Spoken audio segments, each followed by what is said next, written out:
seamless. Like we host together all the time. Well, you Like the guys are the CFL draft pros. last night. You guys are the pros. I'm just trying to stay out of your way. I love the CFL draft talk. My guy Bryce Bell, 11th overall. Coached that kid since he was 16. All right. Oh, really? We are up and ready to go. We are live. Nice. Yeah, Let me just go over here. I'll get my Bryce Bell plug in now. So he was a 225-pound high school hockey player. Oh, really? In grade 11. Good D lineman. You ever heard the name Josh Alexander? Yeah, that sounds familiar. So he's a Laurier guy, really good high school coach. Played football, had a great career at Laurier. I think he was on the 05 team. Jesse Alexander, who's Laurier's current linebacker coach, is his younger brother. So Josh was the O-line coach at Laurier for a while, and now he coaches at SJAM here in Waterloo, and he was his high school coach. He was a 220. Actually, on that high school line, they had two kids that we coached at Cambridge Lions, Ben Petrie and him, both in the CFL now on the same high school line. Neither of them over 250 in high school. How was it fair to them? And what did he end up getting drafted as? He got picked 11th to Calgary. Little inside job from Dwayne there. Nice Laurier take from Dwayne. You don't want to tell him he doesn't get shoes? Yeah. For giving shoes. All right, you got muting too. Yeah, I hit it. Yeah. I got it. There you go. I'm trying to let guys in fast and furious here. Okay. Yeah. So I'll hop on Twitter then and just post that we're live, going live here. Beautiful. Yeah. You guys are the experts, so I appreciate all your guidance here. Well, Rick's the soft-spoken one, so that's why he does all the talking. I got a face for radio. Hey, great to meet you too, Rick. I feel like because I watched so many of these, I feel like we've unofficially. Oh, yeah, no, I was going to say, I've sat in on a couple of years there. A couple Sunday nights ago, I watched that head coaching one. So that was good. Oh, those guys were great, eh? Those guys were on. Yeah. You know, it was funny. I didn't intend to have that many guys, but the first 6 guys I asked said yes. I was like, oh, okay. That's where we're going. Love it. That's what's happening tonight. Craig Smith's jumping in as a pinch hitter, and so is Coach Hall. And then Coach Hall's going to be joining us a little bit later. So, yeah, there's definitely a juggling act, right, when you're bringing in free guest speakers, that's for sure. Yeah, it's just so great. There's so many guys that are willing to do it, right? Like it's a big community and it's a super small community all at the same time. We got Gabe Robinson and JP Aslin though, so we're fine. Those two guys can carry this whole thing.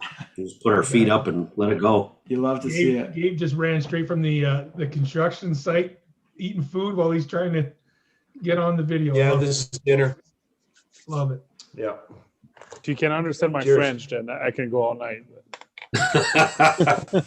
Dom's not getting here till 9:30, he said. Okay, then I would have at least one guy that can understand me. Mhm. Hey, come on, man. Just joking. Sheriff got me. Yeah, he does.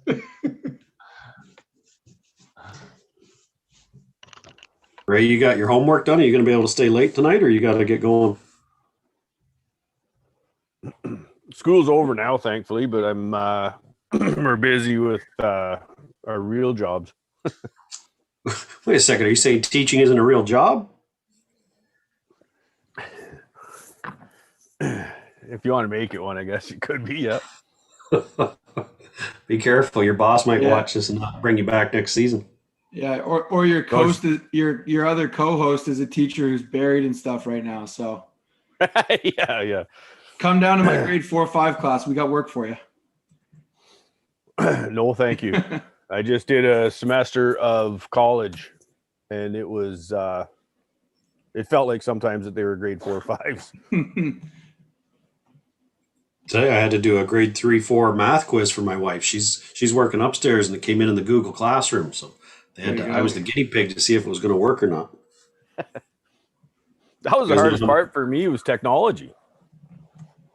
Not that adept at technology, and I had a hell of a time getting on to D2L and learning how to run it and input grades, and it was crazy.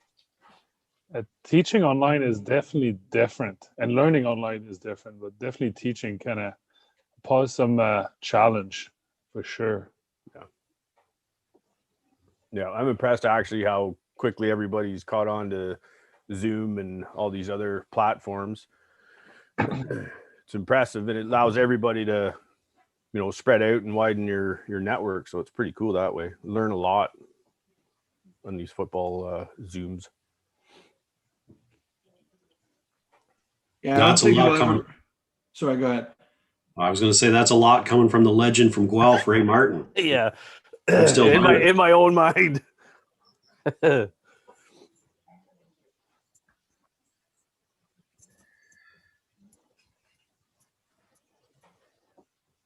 Sorry, I'm just doing some social media post stuff. So.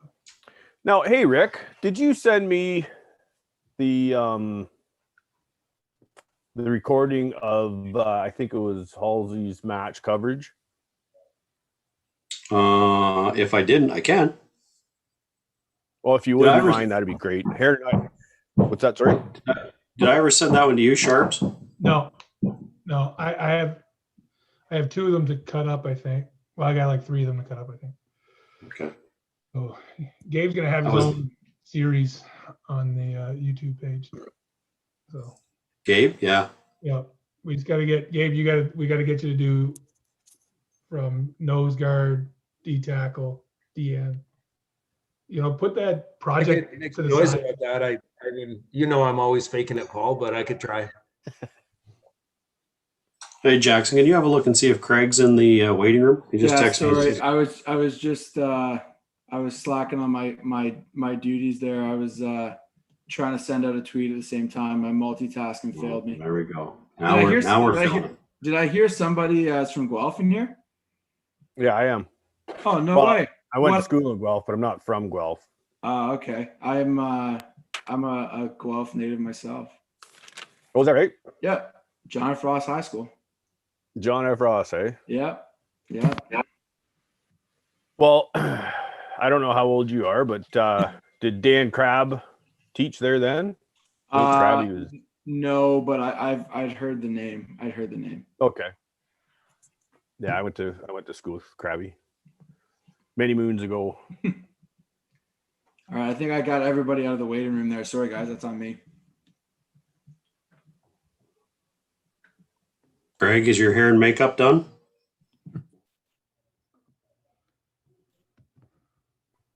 Yeah, you look like $1 million. Yeah. Yeah, I showered. Nice. You're in the office tonight. You're not upstairs in the living room. You're No. downstairs in the bunker. I'm in the office. It was finally cleaned off. There was so much stuff on this desk. It was unreal. And so now there's some space now. That's good. That's good stuff. I'm admitting Zoom user. So if someone can verify who that becomes. That's Paul. How's that? Yeah. It's been Paul. I'm trying to find the He mute. changes it when he gets in after we make fun of him a little bit. Perfect. We have had the dancing naked person on the bed before. That always helps your views.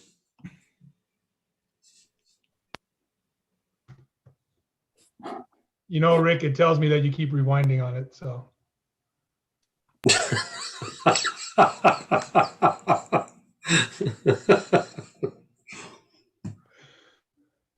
No comment. Hey guys, How are you? How are you tonight? Good. How are you doing? Just dandy. Were you a bit late, Rick, or was there problems connecting? Oh, we got Jeepers. Look at that. They're all over you, Jackson. Hey, this is a I tough know. crew around here. I know. They're relentless. So It turns out once again doing two things at once is not something I'm capable yet at the age of 27. So we'll tune in if that changes. But I was too busy tweeting to get on the admittance list there. But I think we got it cleared out now. these guys are nothing like the 3-4 class, right? These guys want their education and they want it now. Hey, my guys are on me. They're even faster than you. The complaints are flying fast and furious if I'm not in that Google Meet. Yeah, for sure. Anybody else in the waiting room than Jackson? Right now, no. As of right now, no. There's probably about 3 or 4 others regulars that'll probably pop in here in the next few minutes. Then I think Dom's coming around 9:30. Coach Wiley, he's on another call with the Red Blacks, and definitely Coach Hall. He'll be coming in here in a little while too, as he's gonna be one of our second presenters. So Welcome, everybody. It's Wednesday night again. It's kind of an exciting endeavor that Paul Charbonneau put together this morning with Jackson from 3 Down Development, and kind of what Paul and I have been running. And these guys, Jackson's got the cool background, and Paul's got the YouTube live. And I just keep bugging people like Craig Smith and Gabe Robinson and JP and all the guys here, Chris Sweet, to do presentations for us. So together, the 3 of us have teamed up. We want to kind of try to spread the word a little bit more across the province. And Jackson's going to talk a little bit about what he's been doing with 3 Down Development and some of the connections he has. So we're hoping to kind of broaden everything we're doing across the country and definitely across the big province of Ontario. And I know Jackson and I talked before we went live. He's been dealing with Aaron Geisler with the OFA. I've got a meeting with Aaron on Friday as well. So hopefully we can get some more stuff going, get some more coaching certifications, get all these guys in across the country in Football Canada, getting some more professional development and stuff like that. So we went over. I only got my lines a couple minutes ago. So Sharbs, am I throwing it to you next here? Is that what we planned? Yeah. So I'll take over now. So what we're doing, guys, is Jackson runs 3 Down Development. He does a bunch of great content as well.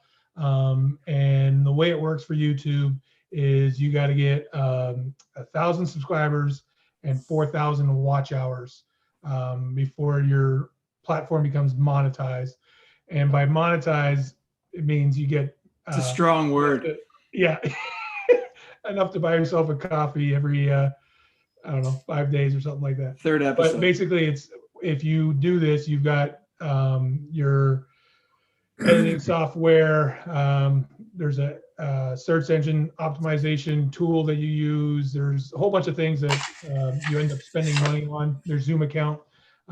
So what I'm trying to do is I'm trying to help Jackson get to his 1,000 subscribers and his 4,000 watch hours. So if you guys have a phone there, another computer or something, and you can go on 3 Down Development and open up and then just have it running. I can put a link in the chat there too, if that helps. Yeah, put the link there. Well, I guess that would be tough because they'd have to, but if you just search 3 Down Development, and then if you can get a YouTube page going at the same time, it'll help with his hours during the meeting, and just kind of help him cover his costs as well, because we both started this roughly around the same time, and we were talking about editing softwares and everything in the beginning, and so it does cost a little bit of money on our end to run these things. So just to help get him monetized, we're just working together here. So if you guys can jump on, and then if you haven't subscribed already, subscribe to his page. That'd be awesome. And I'm gonna. Actually, Jackson, do you want to just talk quickly about? I just want to say thanks, Paul. And I'm a big fan of the stuff that you guys do. And as a football coach, who's obviously we're all in this similar boat of not having as much football to play as we normally like. Very similar to Paul. I think just started this last summer, trying to help people out and keep growing and learning the game myself. And it's funny how like you build these connections, and I'm just thankful, Paul, that you're helping me out. We're really close. So it's not like Paul's trying to save a super struggling business here. I need 150 subscribers and about 500 watch hours, which sounds like a lot, but it's actually, theoretically we could get that done relatively soon. So much appreciated, guys. I know it's annoying. There's a million things to click on that, every day you're getting sold stuff, but hey, just trying to do the same thing Paul's doing, and trying to reach more coaches and players. So thanks a lot for helping us out tonight. Awesome. And so we're going through Jackson's YouTube tonight and everything. So like I said, you guys check it out on there. And then Rick from our big pre-production meeting, you are back up, sir. All righty. Chris Colson just texted. He's going to be a couple minutes late, but he's definitely worth the price of admission, Jackson, when you can let him in. So it's great to see a lot of familiar faces back on our personal call, and welcome to everybody on YouTube. As you've just heard some of the stuff there, hit the like button and things like that.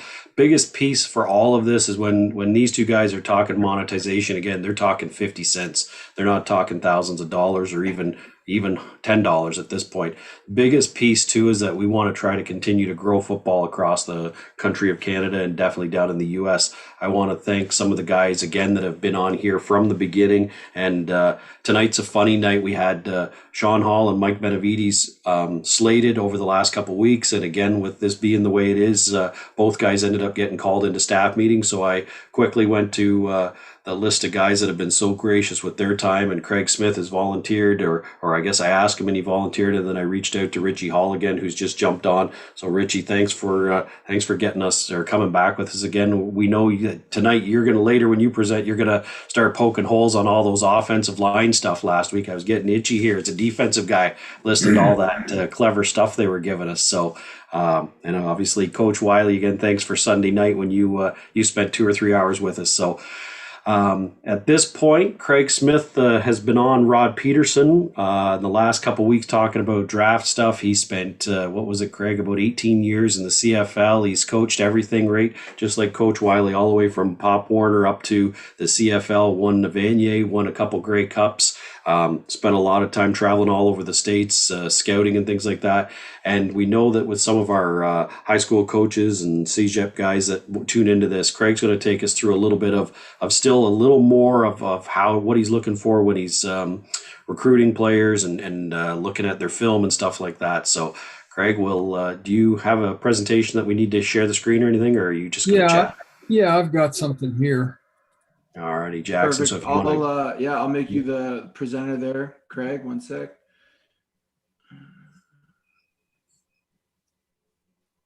Craig, you want us to kind of chime in with questions as you go along, or you want to go through your presentation, then we'll jump in at the end? What do you want to do? Whatever you want to do. Like I've got a bunch of stuff, and obviously a lot of it's obviously very similar to what happened the last time. But I put something together and just to talk about player personnel. I think you should be allowed to be able to share your screen there, Craig. I'm not 100% sure. I think I've got you set up there. Okay. Let's check it out. If that doesn't work, I can make you the host here too, but.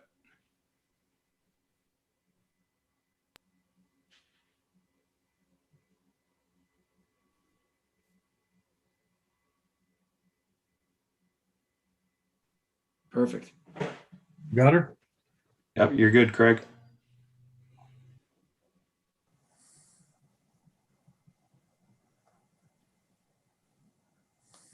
Okay. So player personnel. I've done it for actually 17 years. I was a coach in 2000 with BC and a guest coach in 1999. Got into it in 2001 when Adam gave me a job in player personnel as a player personnel coordinator. Then moved over to be a director of player personnel in Hamilton, and then an Eastern scout with BC again, and then with Hamilton. After BC, went over to the Riders and worked there, and then 2 years in Winnipeg. But there's my info. If you ever want to talk or anything like that with regards to football, by all means. I just love doing it, and it's kind of funny because I've got on this. Thanks to Coop for getting me into this, and I had no intentions of making a presentation. I've been in personnel, like I said, for 17 years, but I coached for 11 years, and that was my goal is to coach in the CFL.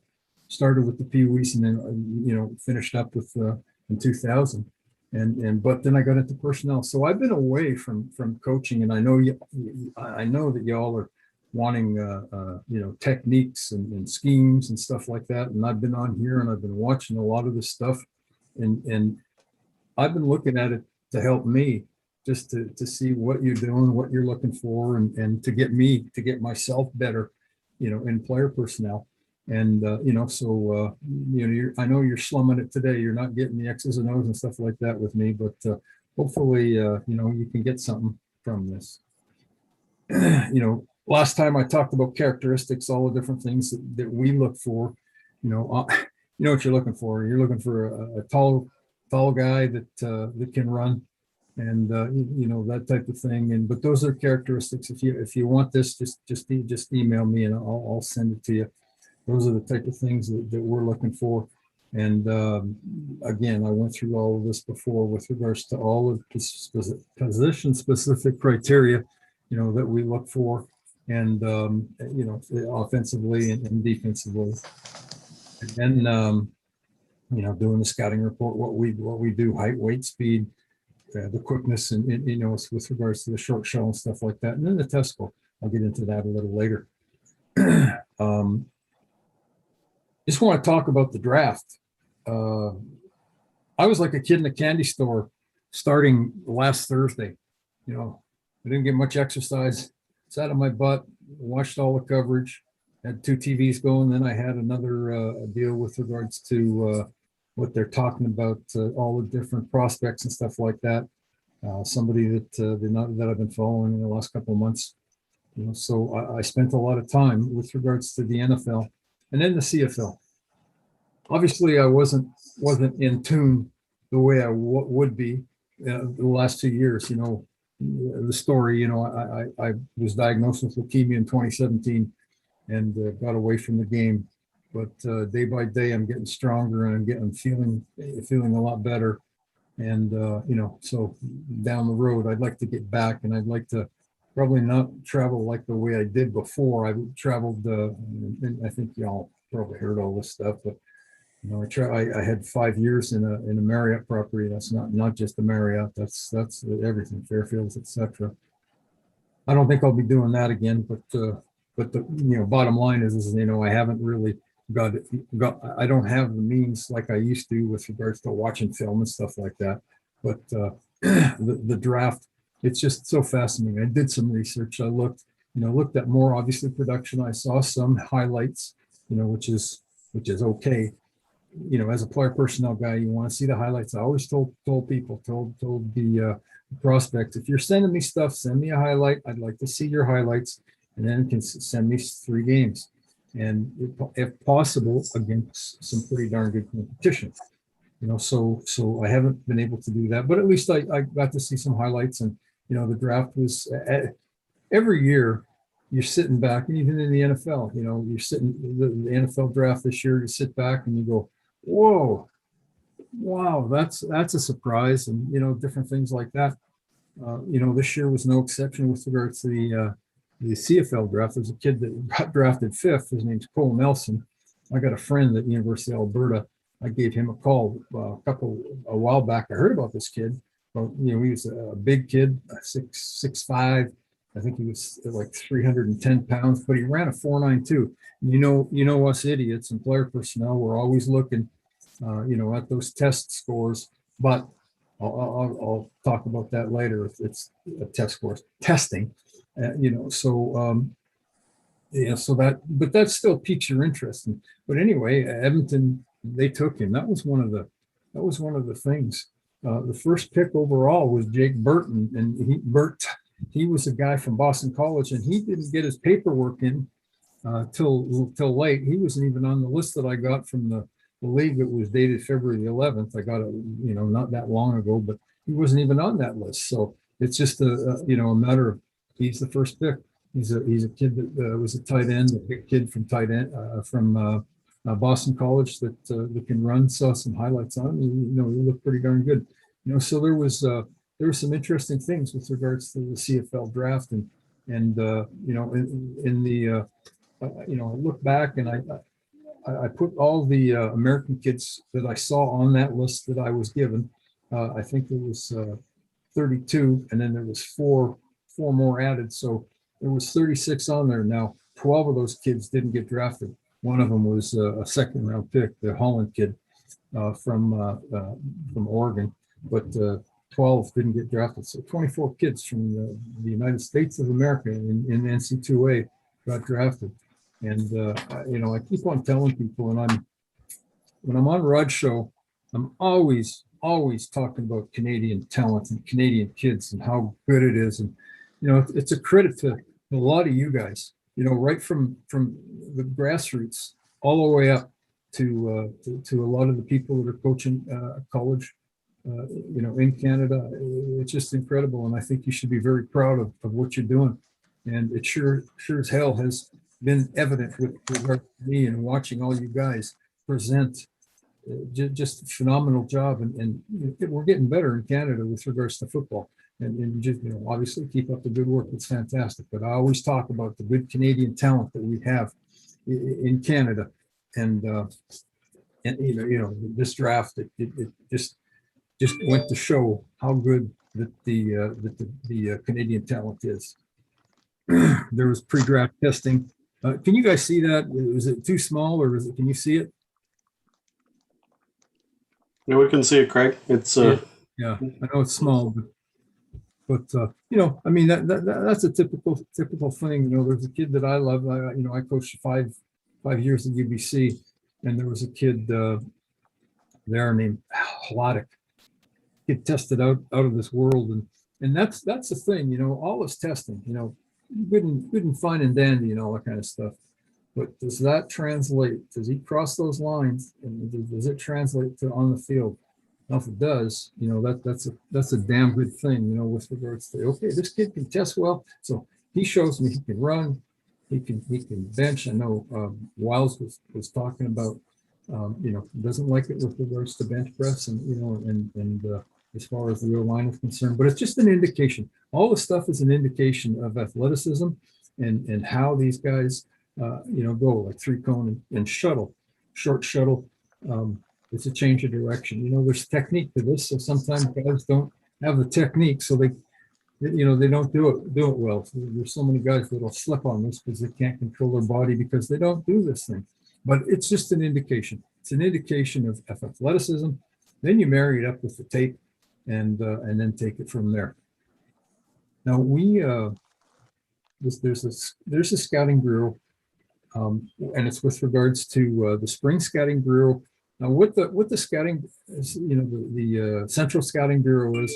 When I was there, what the CFL would do, they'd call us and they'd say, okay, give us your top 20. So I've done it. I've put in a top 20. I've amalgamated. We could talk with Brendan when I was there. Kyle Walters asked me to do stuff like this with regards to. So what we do is we put 20 names, and everybody puts 20 names to the CFL. And then what they do is they take all the guys and see who's the tops. And that's what this is. That's the rank from 1 to 20. And then on the left is when they were drafted. And you can see it's quite something. When you take a look, the one kid that I thought would go a lot higher was Logan Bandy. He's an offensive lineman from Calgary. He went 38, and that was kind of a surprise. So and of course Chuba getting picked by Calgary at 43. Calgary took 2 Oklahoma State kids, 2 really good football players. Both are, if you see on the right, Chuba got the free agent signing with Carolina, and then as did Ogbong Benigma. He got on with the Chargers as an undrafted free agent. But you could see some of those Canadian kids got drafted high. Holland was a second-round pick, 36. I knew his dad, Robert Holland. He was in BC when I was in BC when I first started, in the league. And so it's exciting to see some of these things with regards to the draft.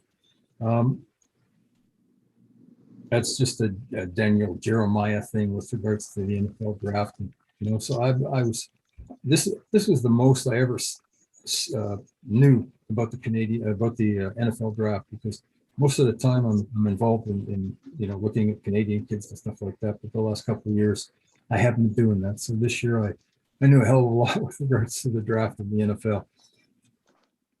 Now the differences between the CFL and the NFL. You take a look at this. This is football operations for the Indianapolis Colts. I chose them because I've scouted there, gone to the training camps in a couple of places, Terre Haute, Anderson, and then at the facility, where the Colts are located at their facility. You take a look at the staff that they have, and it's an extensive staff. Now the guys that are highlighted in blue, those are the guys that I know and that I've dealt with. and the lady, Debbie Finn, and call her, and she'd set me up to come in for camp and stuff like that. But that's what they do. That's what they go through. General manager, I know Chris. I've seen him on the road many times. When we were down in Texas, he had the South, and know him. And when I got cancer, he sent me a note saying, "Hey, if we could do anything for you." Just a great guy, and I love it. He's just an amazing guy with regards to talent. Morocco Brown, first got to know him with the Washington Redskins. John Shaw was the guy. The last time I was in, he was the guy. You see, he's the director of pro scouting. He would deal with all the pros, CFL guys coming in, and then what they would do. I'll explain a little bit with regards to. They have the college scouts, and then they have the pro scout department. The pro scouts, they're looking at the NFL. They'll go and they'll watch games in the NFL all season long, and they'll grade and they'll have a real good book on all the teams. And then you see down a little later, area scouts. All the NFL teams have area scouts that are in areas, and they would have that area. And what happens at the beginning of the year, they'll get a big, huge book with all the prospects, and from Blusto. Blusto's a scouting service, and not everybody belongs to it, but most people do, and they'll use that. And I remember being in Ashburn, Virginia, at the Washington Redskins facility, and they put me into the room, and all the area scouts were in there, and they were This was in training camp, and they were working on their schedule with regards to okay, where am I going first? They usually get out there and they're start in August, and they don't finish till November, and then it's crazy with regards to meetings and stuff like that. And cross checks, they'll go away from their area and they'll go to another area. So you can see how many area scouts they have, and college scouting coordinator, etc. So that's the NFL. That's kind of what they have. Then we go to the CFL, and this is guys that I know really well. Obviously, O'Day, worked with him. He's the GM. He'll get out there. He'll do some scouting. Paul Jones is just an amazing road warrior. He just travels. He just hops in a car and goes, and puts thousands and thousands of miles on a car. And he's worked in the CFL for so many years. Kyle Carson, he started in Calgary. Now he's with Saskatchewan. Pollock does the football operations, so it's not just scouting. Not sure even if he does scouting. I'm not sure, but he'll deal with a ton of with the football operations, on a day-to-day basis. And then down a little further, Chad Hudson, a good friend of mine, he helps with video to coordinate that, and then he also does Canadian scouting as well. CFL, obviously, we must start 7 Canadians. Here's possibilities. 3 to 5 O linemen, 1 to 3 receivers, 1 to 2 defensive linemen, a linebacker, and of course a free safety or a cornerback. A number of years ago, we used to have all Canadian offensive linemen. That certainly has changed. Usually it's 2 or 3 Americans now. Receivers, Saskatchewan, when I first went to Saskatchewan, we had 3 receivers, Canadian receivers. We had Bag, Fantus, and Getzlaff. That's not always the case, but defensive lineman, of course, inside guy, possibly an edge guy, and a linebacker. You can think of Cameron Judge, Singleton, who was designated as a non-import, or whatever they call him now. Free safety, remember way back, Chris, Scott Flagel, guys like that, and, a cornerback. Usually it's a field corner. But so, to get non-imports, just to go through what we would do, visits to youth sports and NCAA schools, just looking for the eligible draft guys. And we obviously talk to coaches, trainers, and equipment staff, trying to get as much information as possible. Then it's the combine season. There's the regional combines. Obviously, that hasn't happened in the last couple of years, but when I was there, it was one in Quebec, one in Edmonton, and then one in Toronto, and then the main evaluation camp. And what are we looking for? Testing, all those different things, a 40, 20, a 10 bench, vertical, 3-cone, and short shuttle, and a Wonderlic. You know, when I started with BC, Adam Rita got me to call this guy by the name of Gene Bates. Gene had been in the NFL. He had a Super Bowl ring, and Adam asked me, "Hey, listen, you know, give him a call, see if he wants to do stuff for it." Well, he did. We became very close friends, and why I put him with Wonderlic, you know, they're down in the NFL. I mean, they'll use that. A lot of those scouts, oh, he had a 2 in the Wonderlic, you know, he had a 30 in the, you know, so they use that. And also Wonderlic it's just a test. It's a 50 question test. You do it in 12 minutes and you go through it and see. And it's kind of like, okay, can you process the information quick? And, you know, so just to give, again, indication. Obviously medical, want to go through the injury history in the interview. Rick had mentioned to talk about that. And you interview a kid, he's going to be on his best behavior, talk is cheap. But that's when you go back and you talk, you talk to the coaches, trainers, and etc. You just want to get a feel for what this kid's like, you know, going through the interview process. Does he have a love for football? You know, and you know, everybody loves it, but you ask him and then you want to see what the heck he's going to say. What is he going to say with regards to that? How can he improve? You know, you ask all these questions, just different things that you want to find out about. Ask him about his background. You know, what's happened in his life? What about your family? You have a mom, you have a dad, all that kind of stuff. How about you have brothers and sisters? And then ask him about his education. What are you studying? And what's going on after football and hobbies and stuff like that. Now, what we did, I put rider procedure. What we did with the riders, you know, I think we had, eight a night. I think some 8 or 10 a night. So we'd get through 20.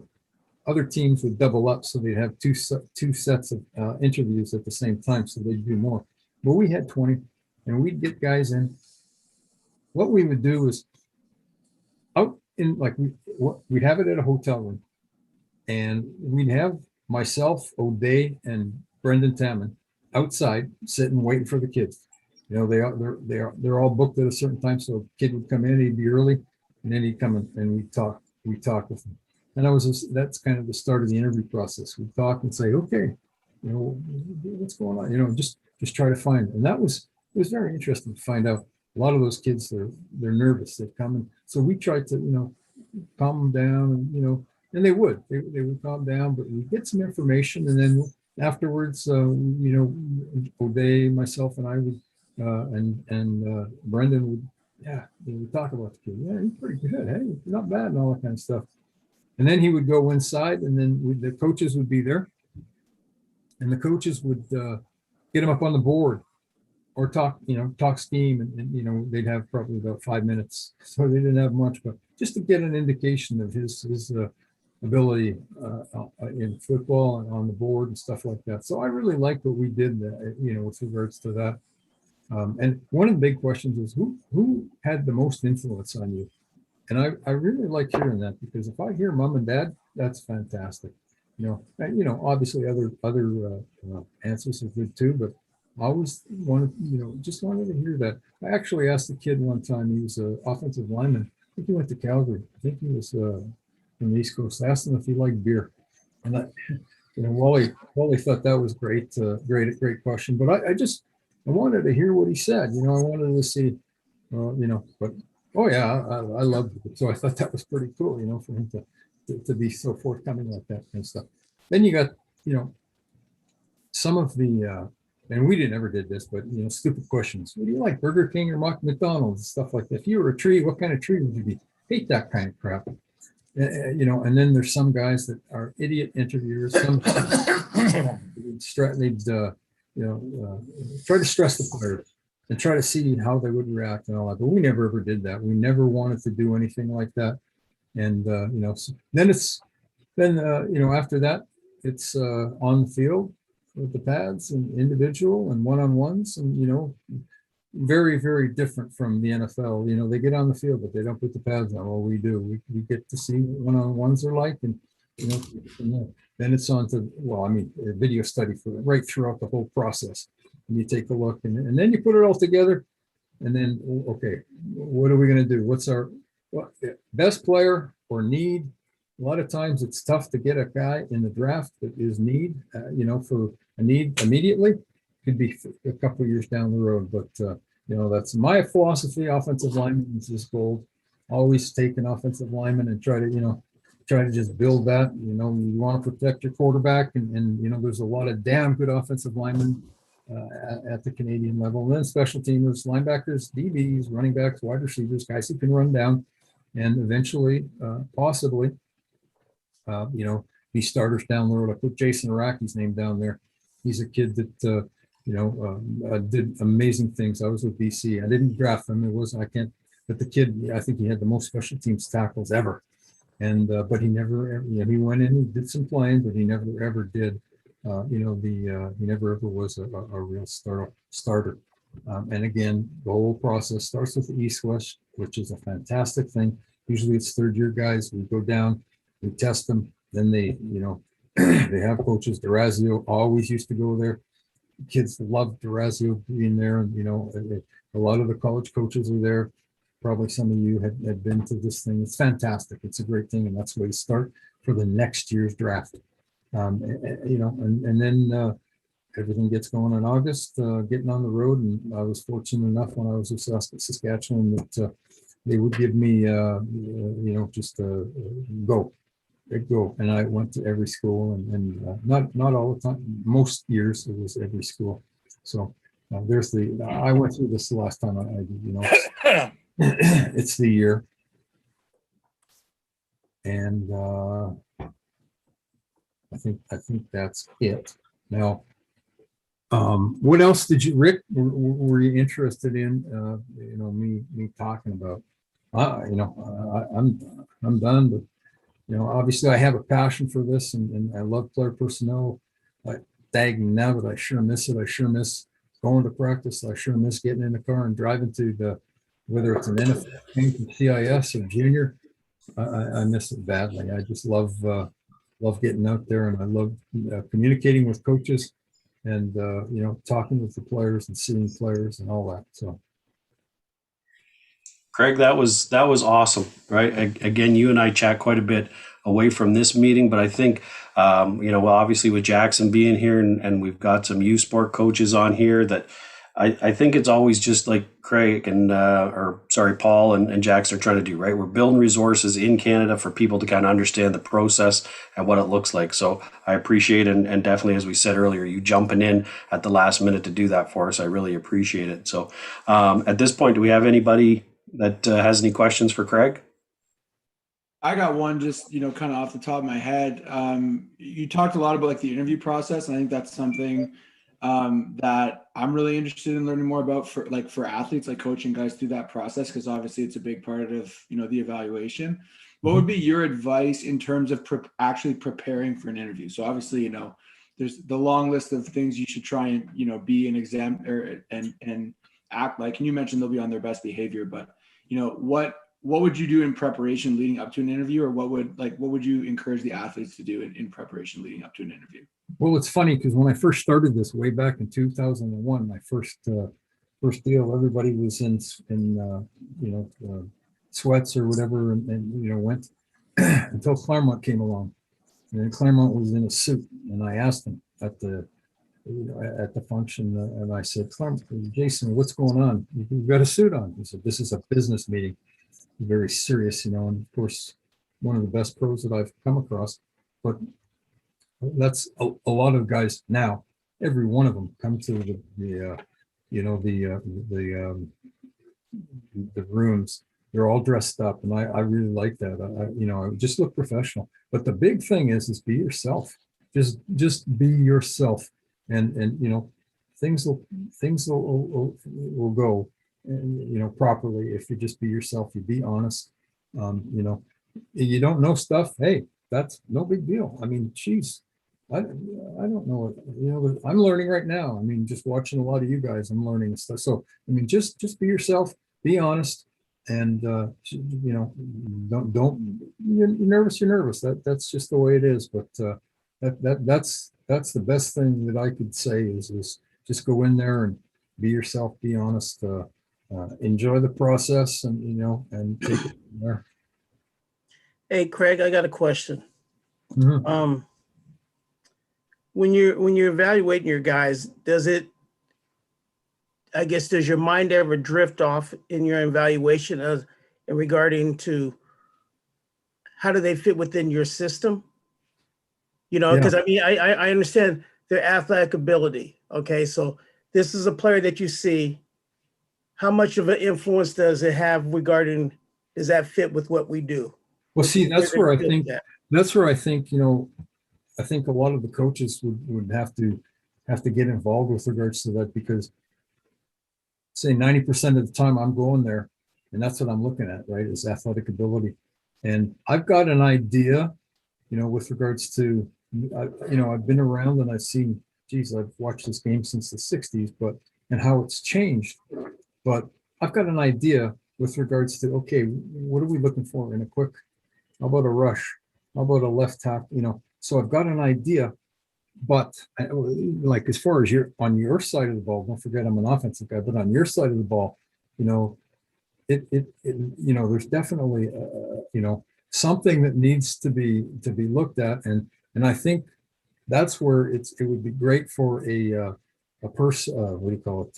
A player personnel to go in and sit and talk with the coaches, to find out, okay, what are you looking for here, Richie? What are you looking for as far as the DB is concerned, and what's going to happen? Are you going across? Because obviously it's not just Canadian that we look at. I mean, I scouted the NFL scouting NFL camps, since 2003.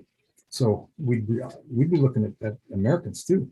And my notion would be, okay, DBs, try to get the length, try to get guys who can run, try to get guys who can flip their hips, try to get guys, that have ball skills, all those things. But and that's the other, as far as, when we're looking at player personnel, we see all that stuff on film. We see all that. We have no idea what his mind is. We have no idea with regards to, okay, what would he fit? And, I was with Winnipeg, and it was one of the best rooms that I ever saw with regards to Osh having such a great place, great room. That's the kind of guy that you want. And that's the kind of guy that you would like to try to, and you talk to the agent, well, of course he's a good guy, but you know what I mean? So that's kind of the fine line where it's a difficult thing. We're always looking at athleticism. We're always looking at those types of things. What I see and what I think, is good might not be good, so that's where I think the communication needs to be. And I think if I get back into it, I think that's something that I certainly would work on more so, is try to get that hookup between a player personnel guy. I've been in places where player personnel is not pushed aside, but just pushed away, separate from the coaches. And I wouldn't do it that way. So that's something that's something that definitely needs to be done, is to get that link up between a coach and a player personnel guy. Craig, I've been in all of it, as you have, obviously. But when I first started out with Coach Brown, Paul Brown. Yep. And I was in that organization.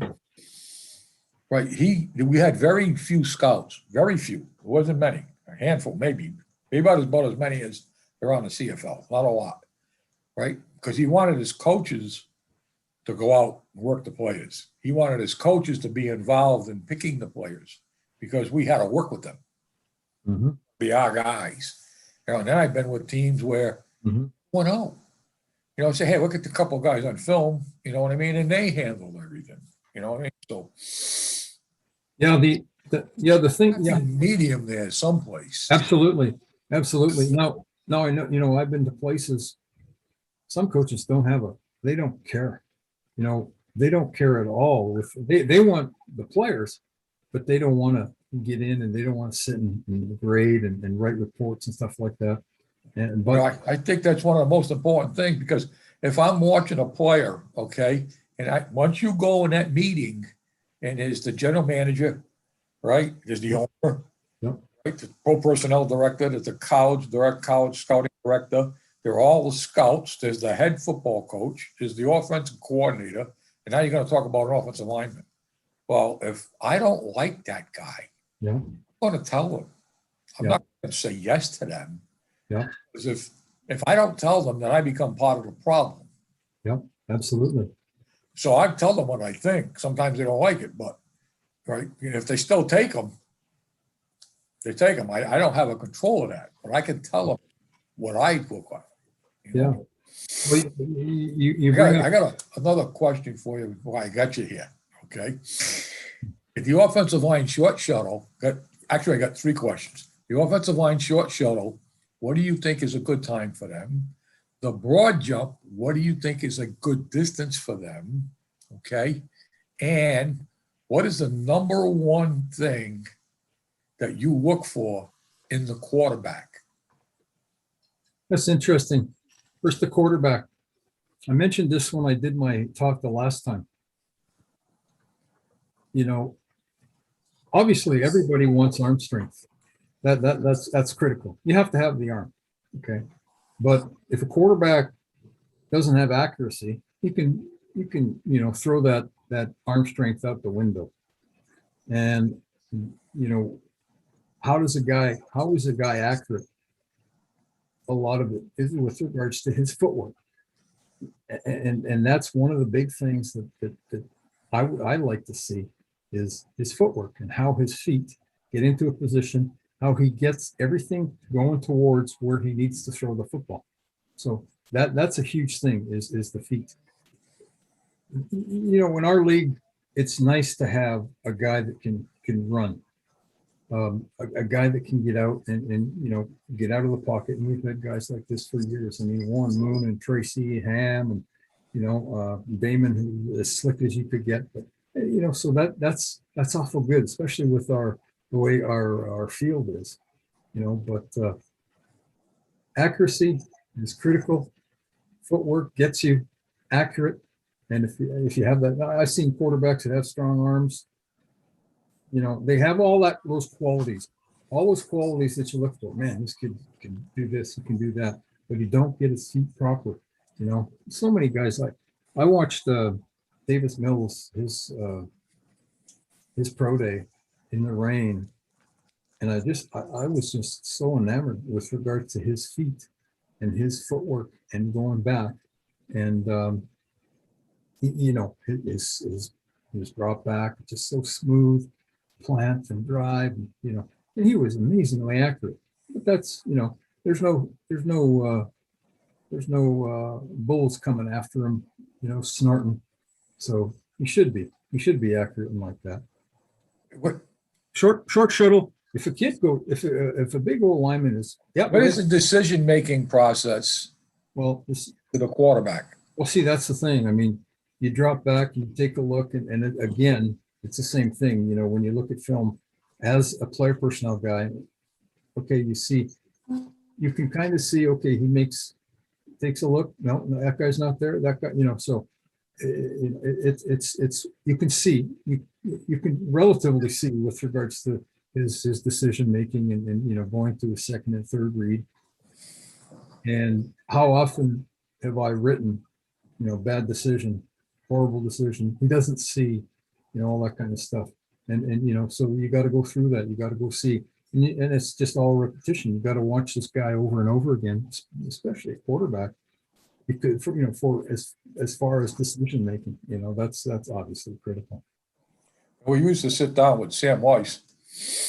I always thought Sam was really, really good quarterback, good football coach, period. Mm-hmm. Okay, but that was the first question he'd ask everybody that was involved with the quarterbacks. What's his decision-making process? He didn't talk about arm strength and accuracy. It wasn't. Yep. It was none of that stuff. How long, how tall, how fast can he run? It wasn't any of that stuff. What is his decision making? Because he can't make good decisions. Mm-hmm. All right. Yeah, forget it. Doesn't matter. Well, that's the thing, right? Dropping back and throwing, and it's an interception. And penalties and turnovers will kill you, and that's what you want to try to avoid.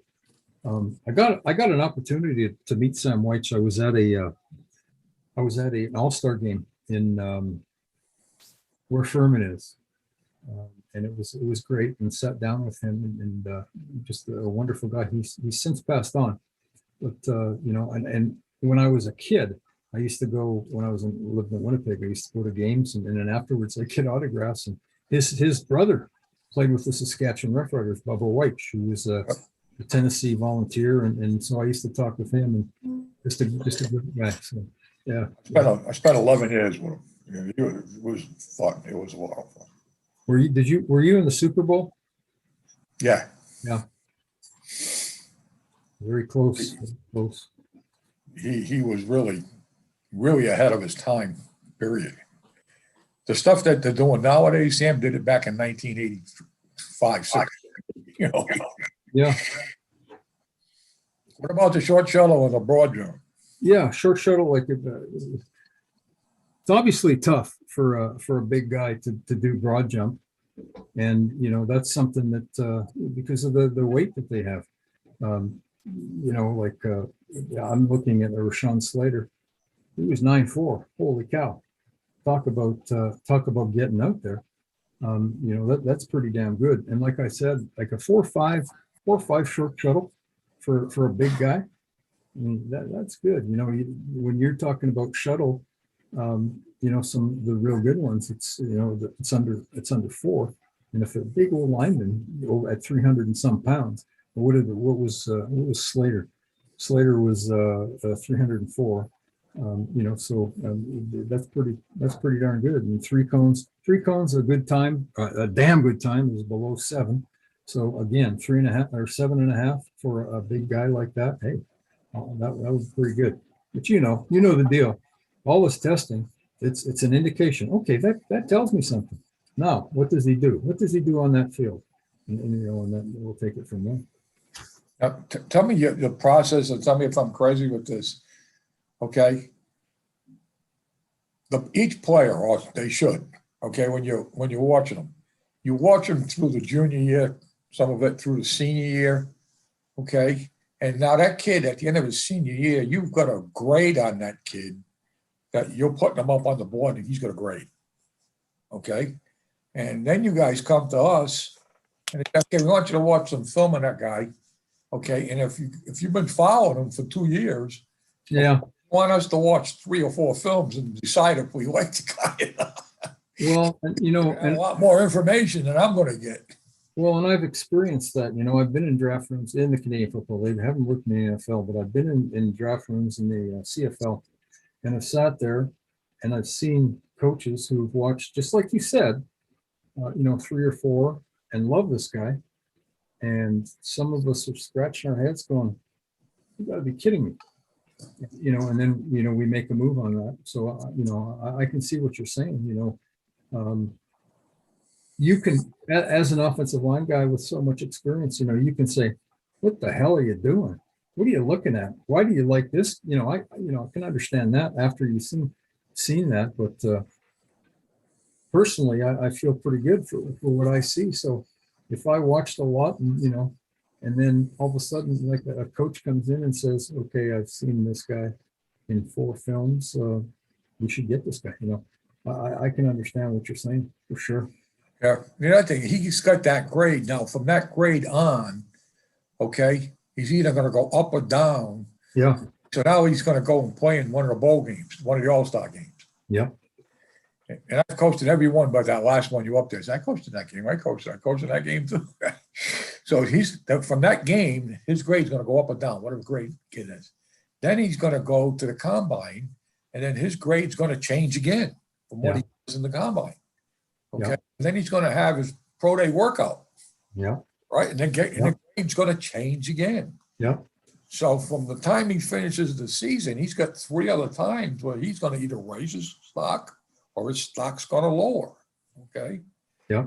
You see it the same way? I mean, well, as far as the CFL, it's a little different because, we don't have the pro days we have. It's a funny thing because with regards to the combine, the CFL evaluation camps, sometimes a guy goes there and it will change, and guys will fall in love with a player because of his combine, experience, what he did there. And, it's tough. Offensive lineman going up against a defensive line, that's a difficult thing for an offensive lineman to go and do. Same with a DB going against a receiver, one-on-ones. I mean, it'll give you an indication of what's going on, but it's not the whole picture. It's not how he does when he crosses the line and he got, the bullets are flying, so. Best example I got for you is Orlando Brown. When you watch the film at Oklahoma, okay, he's a pretty good player. You know what I mean? He's a pretty good player. Good athlete, big, long, a lot of range, Oh, then he goes to the combine and it was awful. Yeah. Have a good combine. And so the guys wanted to push him to say, guys, I said, that's just the combine. Yeah. Watch the film. That's what matters. That's what Absolutely. I agree with what you're saying 100%. Yeah, absolutely. Interrupt everybody, but I like to get the short shuttle numbers and the broad jump numbers, because I think for me, when I'm looking at the guy, that's part of the equation. You know what I mean? If a kid jumps 6'8" in a broad jump, and he's got a short shuttle of 5'1", probably really don't want to go much farther. Yeah. And, I know Durazio, like when I was with BC, when we went to the combine, he always wanted somebody at the 10. Yeah. Never mind that 40 shit.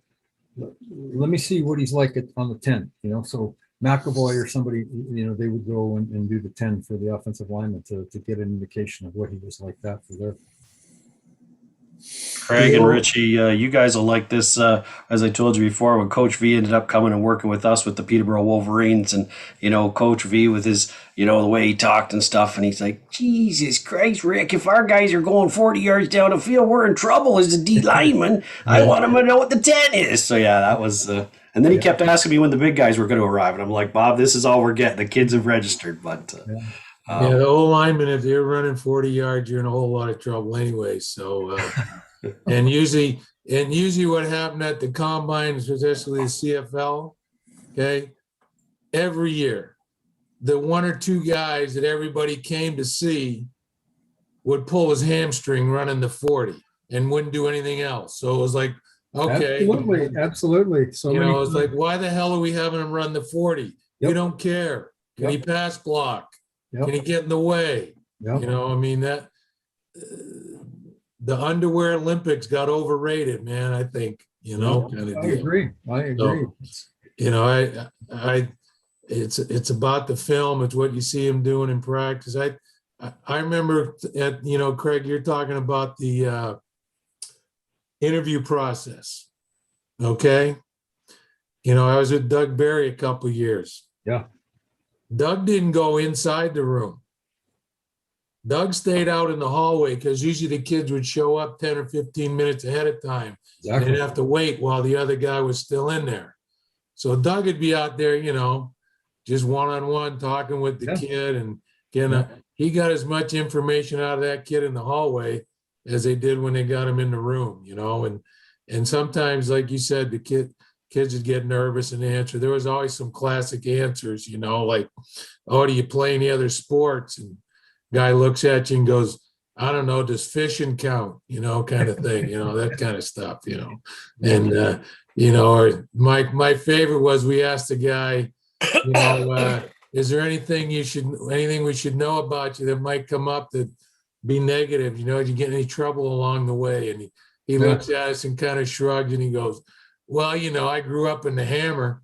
We just used to throw a few rocks through the windows at school and stuff, but I don't know about anything else, but stuff like that. So exactly. There was always some interesting answers. See, Brendan must have picked up that from Doug, because that was a Brendan thing for us to sit outside and wait for the kids to come and chat. They're all schooled up, Greg. They're all schooled up on the questions. You know what I mean? Agents, whoever they put them with. When I used to get him in the room, I'd ask him questions that pertained to nothing. I mean, he had to think about the question that he was not prepared for. I wanted to see his reaction to that. That's what I was looking for. Not we standard questions. They all know the standard ones. You're going to give them some off the wall stuff that's going to throw that kid a curveball and then see how he reacts to it. See how fast he reacts to it. I like learning about the kid. I like learning about, what are you going to do after football? What are you studying? All that kind of stuff. Just get that information. It's funny. I think it was Corey's first year, and I was inside the room, and obviously they were watching what's going on. And one of the kids came in and sat down, and we're all sitting there. And Corey said to the kid, "Who's the head coach?" And he looked around and he pointed to me, that guy right there, because he thought the old fat guy over there, he's probably the head coach. So Corey said, "Okay, well, yeah, we're not picking you," just as a joke. It was kind of a funny thing. All right, so tell me a few minutes about that light switch. And they just look at me. There was a good question in the chat there. What's your opinion of picking an NCAA player that doesn't have as many starts as maybe a player that played at the youth sport level who started the majority of their career?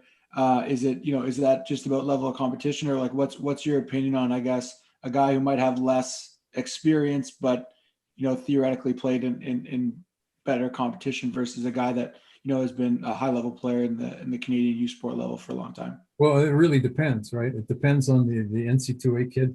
I think y'all know how much I love youth sport football, and those kids, they're top of the line for me. But at the same time, okay, what about this NCAA kid? How much is he? What's going on with him? How, is he athletic? Because guys have done that. Guys have come in and you take a look at Loeffler. Loeffler was a kid that came in and he kind of bounced around, but he had all these injuries, and but you could see that he had some talent. I probably would have shied away from him. I wasn't around. That was 2016, and I was out. I got let go from Chris Jones, and so I probably, just because of the injury deal, but as far as his ability, didn't play a ton. Pretty damn good kid, and obviously he's come in and he's done a pretty good job. First with Winnipeg. And so, I mean, it really all depends. There's so many different things that go into it, as you saw, when I went through all the things that we look for. But it depends. Youth sport football, there's some damn good athletes. And like I said, it's getting better. More and more guys, it seems like, they're training, they're getting stronger, they're athletic, and it crosses, and great coaching. And, so it's, obviously I'm a big fan of that. Hey, Craig, I was always curious, is there a process to go back in time and look at your process versus like the result, let's say after a year or 2 years of drafting someone, of what was the decision process like, of, even when you guys are talking about, like, we put a lot more stock maybe in the combine and we fell in love with him there, but, or vice versa, we didn't like him at the combine, but he had 3 years of career before and we made a decision based, like, I was just curious if there was ever a process to look back. That's interesting. That's something that I've never sat down and done. It's just like, okay, move on. Okay, we're on to the next. Hopefully these guys, are going to work out. So it's not something that I've sat down and done. And that probably would be a great exercise to learn. With regards to, okay, you're successful. Have you done? All I know is, there's guys that we took, and this guy worked out, this guy didn't. Let's see what, if we can do it next year and, get better and that kind of stuff. But I've never sat down and done that. JP, that process is called 3 years later. The coach probably got fired if you drafted the wrong guys. That's the process. Yeah, not only the coach. Yeah, exactly. Yeah, but then you end up somewhere else and then you want to learn, but hopefully. hopefully. Yeah. Maybe changing gears a little bit. We've got some of my buddies here locally that are coaching like junior ball and young kids. We've got some youth sport coaches and guys that have been at that level. What what are some of the tips and stuff? Like I've got a meeting scheduled next week with some high school coaches now to talk about how to re-engage kids. Like, what are you thinking that we need to be doing now to get kids back into this sport? And maybe what are some of the things that have been lacking from this, as Craig's talked about our Canadian content and stuff? How can we maybe reintroduce this and do an even better job going forward? That's to me. Sure. We'll start with you, Craig, and then we'll go maybe around the room a little bit. I can pick out people. Coach Marshall's with us, and Coach Hall and JP, guys that have been around and done some scouting and stuff like that to what they're looking for, I guess. Well, I mean, football's. I'm afraid. I'm really afraid with regards to what's going to happen with this XFL deal, and what's going to happen to the CFL. And I understand it's a big problem, and I understand. Obviously, money is critical, and if we didn't have COVID, we wouldn't be talking about this.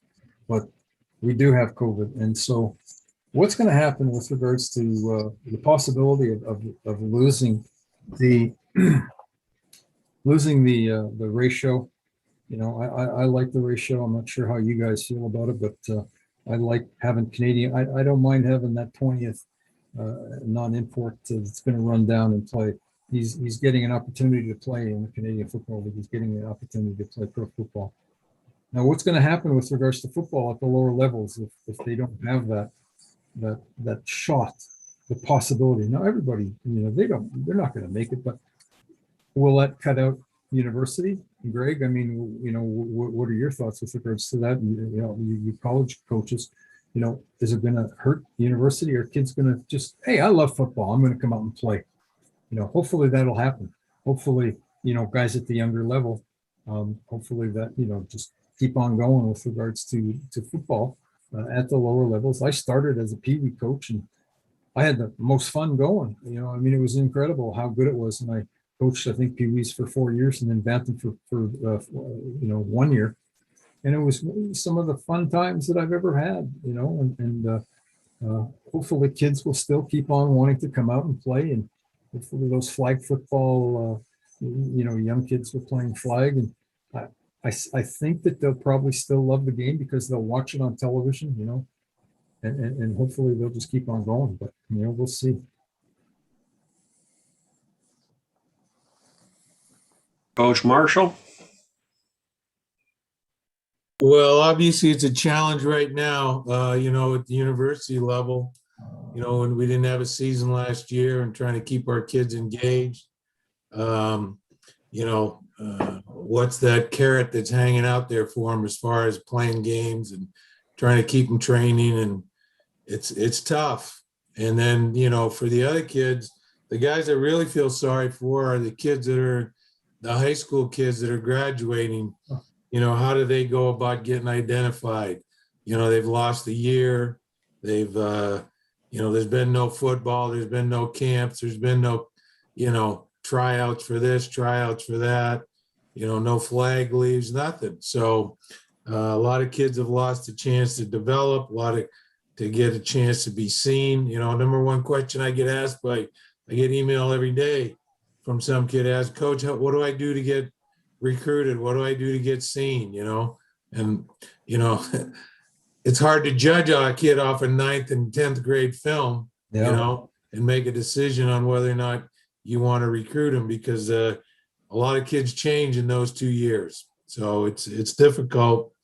In general, one of the things I've always argued about is, football's under challenge right now because of all the concussion stuff and everything.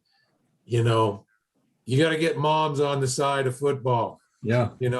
And the one of the ways for me that I've always said is, I can remember my own son who was a big kid, and I was sitting at a Little League game in Regina, and he was like 11 or 12 years old. If he wanted to play football, he had to play with the 14-year-olds. Yeah. Because he was, I said, there's a big difference between a kid that's 150 pounds as an 11 or 12-year-old versus a 150-pound 14-year-old. Yeah. I'm not going to put my son in that position. Yeah. Okay. But the reality is, okay, you talk to the high school coach, you know, who would he rather have 3 or 4 years later?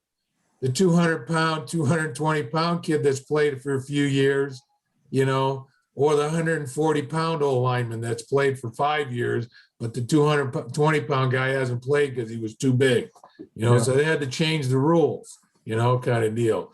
Didn't do away with the weight limits.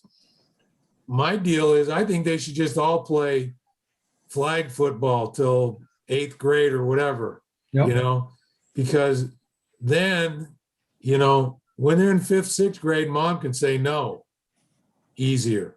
Yeah. But if the kid's been playing, you know, flag football with all his buddies till he's, you know, 14 years old or whatever, then they transition to high school and they all want to go play tackle football now. It's harder for mom to say no because the kid, all his buddies are playing, you know, and I just think that's part of it. And the other part of it, no offense, Wiles, but who the hell wants to be an old lineman when you're 10 years old? You know, I mean, everybody should be touching the ball. Everybody should be getting to do those things. And then as you get to an older age, okay, now you start getting slotted into a position because, hey, you're a lineman type, whatever. But, you know, I mean, hell, if I was an old lineman when I was in the 6th grade, I wouldn't have been playing football. I guarantee you. You know, I'd have been doing something else. Just so you know, the center's the guy that actually touches the ball every play. Yeah, okay. Well, you know what I mean. And he's also Well, I touch the ball every play. Yeah, he's also in the old days was the first guy getting slapped upside the head too. So I think, Greg, I think that you have to make it fun for the kids to play. yeah. You have to make it fun for the kids to play. And then when they get to a certain age, the other thing you got to teach the kids, okay, remember I said this, I think I was on one at a time. The next best thing to be called dad is to be called coach. Okay? Yeah. And those guys have to, you have to show them how much you care, right? And I agree with you 100. You got to recruit the mothers. You got to show the kids that you care about them, okay? Right, and the kids are going to have fun. And they got to have fun up to X age, whatever you choose that age, 12, 13, maybe it's 14. You know what I mean? They got to have fun doing that, but there's got to come a point in time where they're going to put their mouthpiece in and they got to buckle their SIM shot, okay?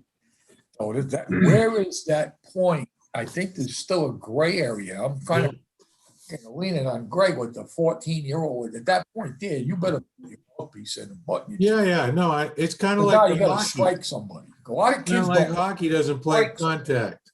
Right. The kid, those young kids, they don't want to, we used to say, stick your face in there years ago. Now you can't say that. But those guys don't want to strike guys. You know what I mean? Very few people. Now, you talk about offensive linemen, we do everything that's unnatural. You want us to put our hand on the ground. You want us to run with our legs wide. You do everything. It's not like playing basketball, baseball. Some of that stuff's natural stuff, right? Not as an offensive lineman. Yeah. You're going to put that kid in an awkward position and try to block somebody. I mean, it's not natural to do that. Okay, so that's a taught thing. You have to teach that. Okay, But I believe let the kid have fun. Yeah. Especially in the States. I mean, you go to those youth football games. You may think they were playing in the National Football League or the Canadian Football League. Honest to God, the parents are crazy. The parents that got kids out there, and the kid's 8 years old. You know how far that kid's gonna go before that kid may grow up to be. He may want to go be in the chess club. He may not want to even do that stuff. Wow.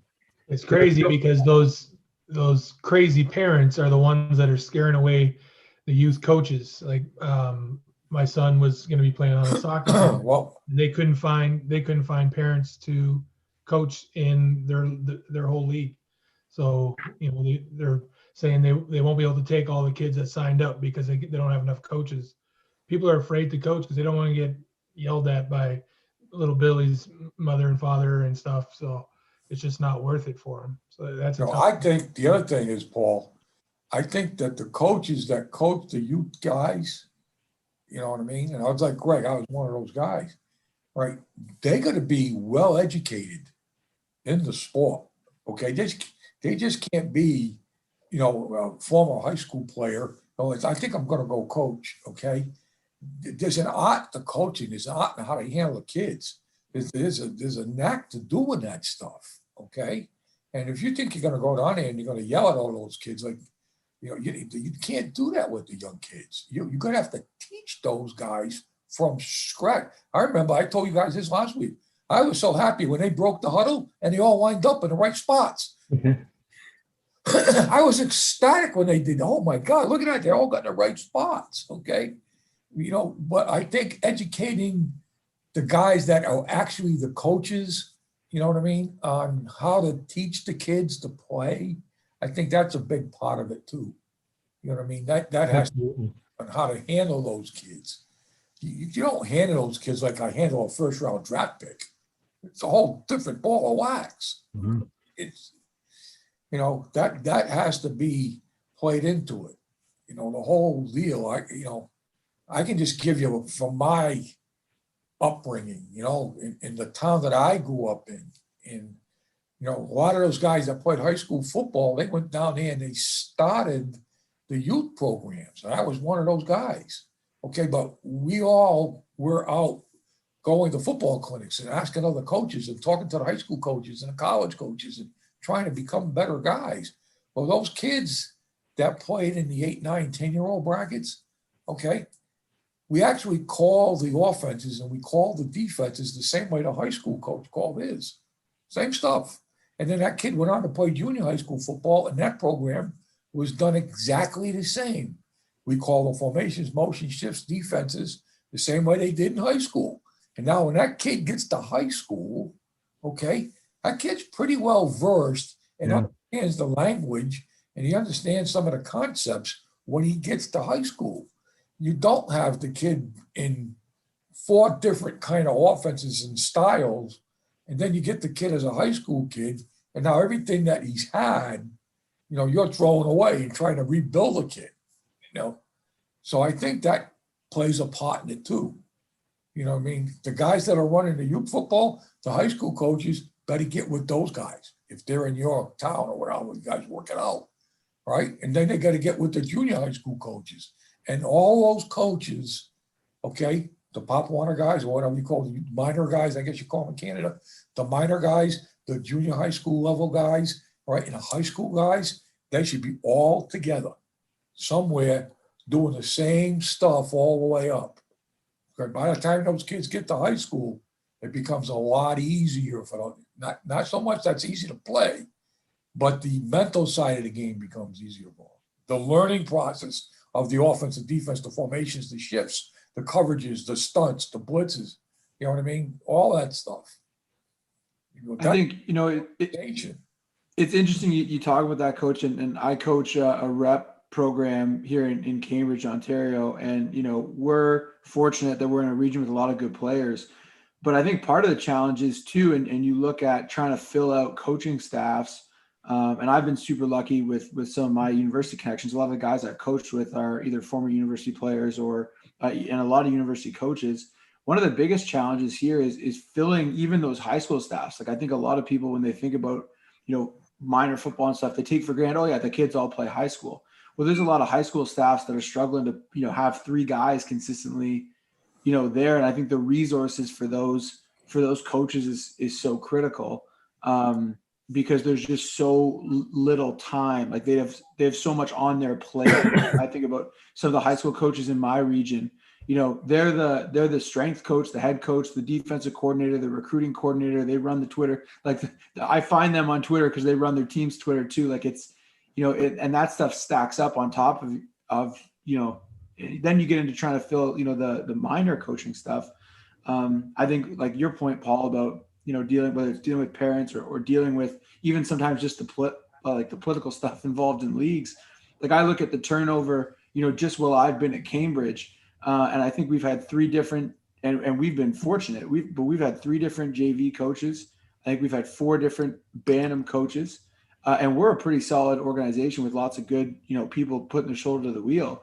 I think that the reality is for a lot of these programs is it's just so tough to get with maybe less people playing football. There's less people now that are getting into coaching, whether they're now in their, late 20s or like you said, people who are coaching their kids' teams.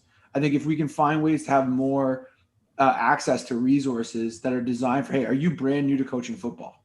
Like, I think that's something that, and whether it's from whatever governing body decides to get behind that, but that's something I'm looking at trying to do with my own club, just so that when we get, hey, we have someone who wants to come coach Bantam, they're a parent, and they're going to coach our Bantam running backs. Well, what can we give them the minute that they say, hey, this is what we're going to do, right? To help them feel comfortable in volunteering. Because I just think in talking to, a lot of people that I know is people are uncomfortable volunteering again, because it's a contact sport, right? I can volunteer with a kid's soccer team, but I'm probably not going to get sued, right? I think there's some nervousness there around the contact aspect of the game, and also just the amount of work that has to be done. But it's definitely things like you this. have to have a passion, coach.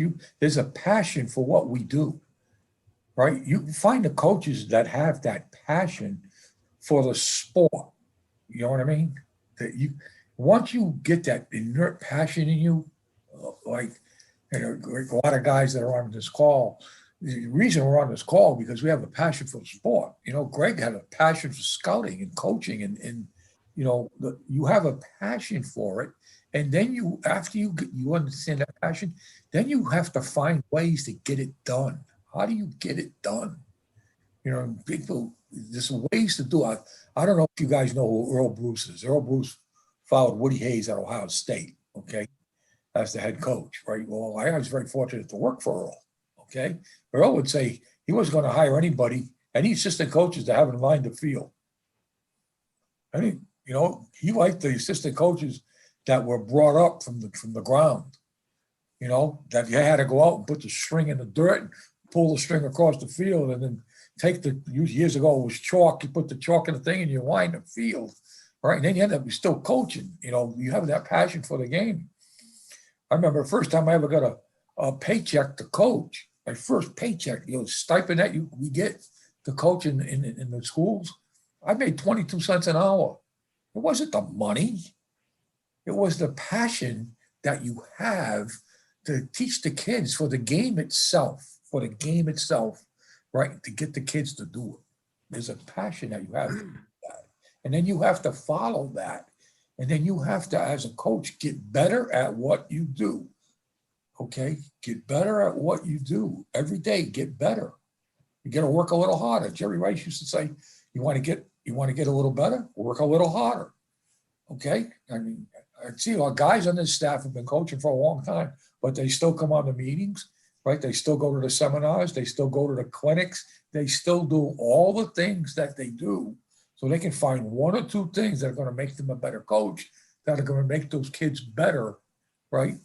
But I still think you have to come up with a process to make the kids have fun while they're doing it. Now, what's fun? Obviously, football is a lot of work, right? And you got to put them through that work spot. But while you're putting them through that work spot, there's got to be a sense of humor. There's going to be some type of relaxation in there, okay, to make them have fun until it's real. So I don't know. When I first started, I started very late. I was 34 years old. I used to drink. I used to party, and then all of a sudden, guess what? I got off of my fat ass and got out to a practice, and I couldn't believe how good it was. And just like you said, Bob, I couldn't get enough information. I wanted to get those kids better. They were 11 and 12-year-old kids. So I went all over the place. I went to the AFCA convention. I rubbed elbows with you name it. And I would ask questions and I would learn, and got the manual every year, and I'd go to a clinic. Just like you had said this last week. I'd go to a clinic and I'd take either a video camera or I've got tapes galore too. Not as many as you, but I've got tapes too. I would take that and I would listen, and I'd come back and I would just go crazy. I would again, it's a passion. I just loved it and just kept on going. And I had no interest in becoming, a pro, being in the pro game, but I just kept on going. And I was fortunate enough to get some breaks, but that's the thing. It's a passion. And we made sure as those peewees to have those guys have fun and make them feel like they were successful. You know, we went in the playoff game, the kids, we were 0-8 the first year, 2-7 the next. And then we started to, you know, get into the around 500. This was an affluent area in Vancouver, the west side of Vancouver. So we didn't have a ton of guys, and you know, we got them better, and we made sure that those kids felt like they were being successful. We went and played Langley, got our ass kicked, just got our ass kicked. But guess what? One of our guys scored a touchdown against them, and it was the first time that they got scored upon. Well, I mean, you know, we made it sure that to think, you know what, this is like a victory. You know, we got our ass kicked, but, you know, look what you guys did, you know, and it's so important for that. And like you say, have fun. And these kids have fun. We'd have them over. My wife would get up on a scaffolding and take video. And then we'd go and we'd watch the film, you know, not like. So the players only get better. And I don't think some of the people, because all these fancy apps they got now that you can have on your iPad or your phone, players get better when they watch themselves play. Mm-hmm. You know, they do. You're trying to coach the little guys, right? But if they can see themselves, you know, after every practice or before the next practice, they get better when they can see themselves instead of sometimes you're trying to explain stuff to the kid, right? It's like trying to explain the color blue to Helen Keller. You know, they gotta, you know, they gotta see themselves do it, and they gotta see it done the right way. And then they gotta see themselves do it, and they'll say, now we're gonna get you to look like this in your framework of what you can do. You know, and I think that's a big part of that whole process is a good word, I guess you can use, of trying to get it to work, you know, trying to make them, you know, and I think with the young kids that you don't have to do a lot. You have to teach them how their bodies work. You have to teach them getting the right angles. You have to teach them the right spacings and positions. I think you have to do all those type of things with those guys. And what I find is you have to have tremendous patience with them. You really have to have tremendous patience. You know, when I get a first round draft pick from the University of Texas and he's my left tackle, I don't need a lot of patience with that guy. You know what I mean? Like I expect him to be able to do it. After a week, 2 weeks, I expect to see a whole different kid than I saw when I first got him. The little guys, it's going to take a while for them. I mean, they've got nothing else to think about. There's nothing upstairs that they have in football except what they see on TV. Yeah. You know? One of the kids that I coach, they're not at that point yet. No. They're not even close to getting to that point yet. You got to show them, what it's like to do it the right way, or however you figure the right way is, and then they're going to emulate. They're going to emulate the guys. I mean, what do? You as a kid, you're playing baseball. You're trying to emulate the best batters. I mean, when I was growing up, was Ted Williams. Playing like Ted Williams, I was never going to beat Ted Williams. That's no way. You know what I mean? But they emulate the best golf swings and see if they can, do that kind of stuff. And you expose them to fundamental things, teach them the rules of the game. And one thing I've learned recently, that I didn't for years, is I went and wrote this book, this offensive line manual. I don't know if you guys can see this. That's all right. I just refinanced my house today. They went all the papers. Okay. So I got this offensive line manual. Okay. And our running back coach, Charlie Eager, he did a nice job. What he did, he put it all in a computer for me. Okay. And I went through the book and I took the word head out of the book. You're not going to find the word head. You're not going to find the word, put your face in here, put your ear hole here. None of that stuff now shows up in this book. So you really have to watch how you talk to the kids. Okay. Now I use terms like your force line. put your force line here, okay? Stuff like that, but you don't talk to them about using their head for anything. For anything. Maybe you can tell them, oh, keep your head down to move your body. Keep your head over your center of gravity. That's okay. But you don't want to use their head. You know, it's going to be involved. You can't do it without it being involved. You want to make it overly involved. You know, when Greg Marshall played, right? You know, okay, when he was out at training camp, I know what they were trying to stick their face in it. They lead with their head, tackle with your face mask, and do that stuff. You can't do that. There weren't any face masks while it was leather. What's that? There No, weren't I any had a face mask. It always came down and split my nose open. But you have to have the patience to sit down and organize yourself on how you're going to approach this every time you go to one of those practices with those kids. You know, and like Paul's saying, don't worry about the mothers and the fathers. Recruit the mothers, don't worry about the fathers, okay? And let the kid have fun. Now, I'm not a big guy, right, that believes in little Johnny has to play 12 plays, or little Johnny has to have 3 things up at bat, or little Johnny has to play so minutes of basketball. I'm not one of those guys. Right? If little Johnny sucks, little Johnny ain't fucking playing. Little Johnny wants to fucking play, then he better go get better. I'm one of those kind of guys. Right? We didn't tell you were going to get that language, Jackson. That's all bonus. That's extra.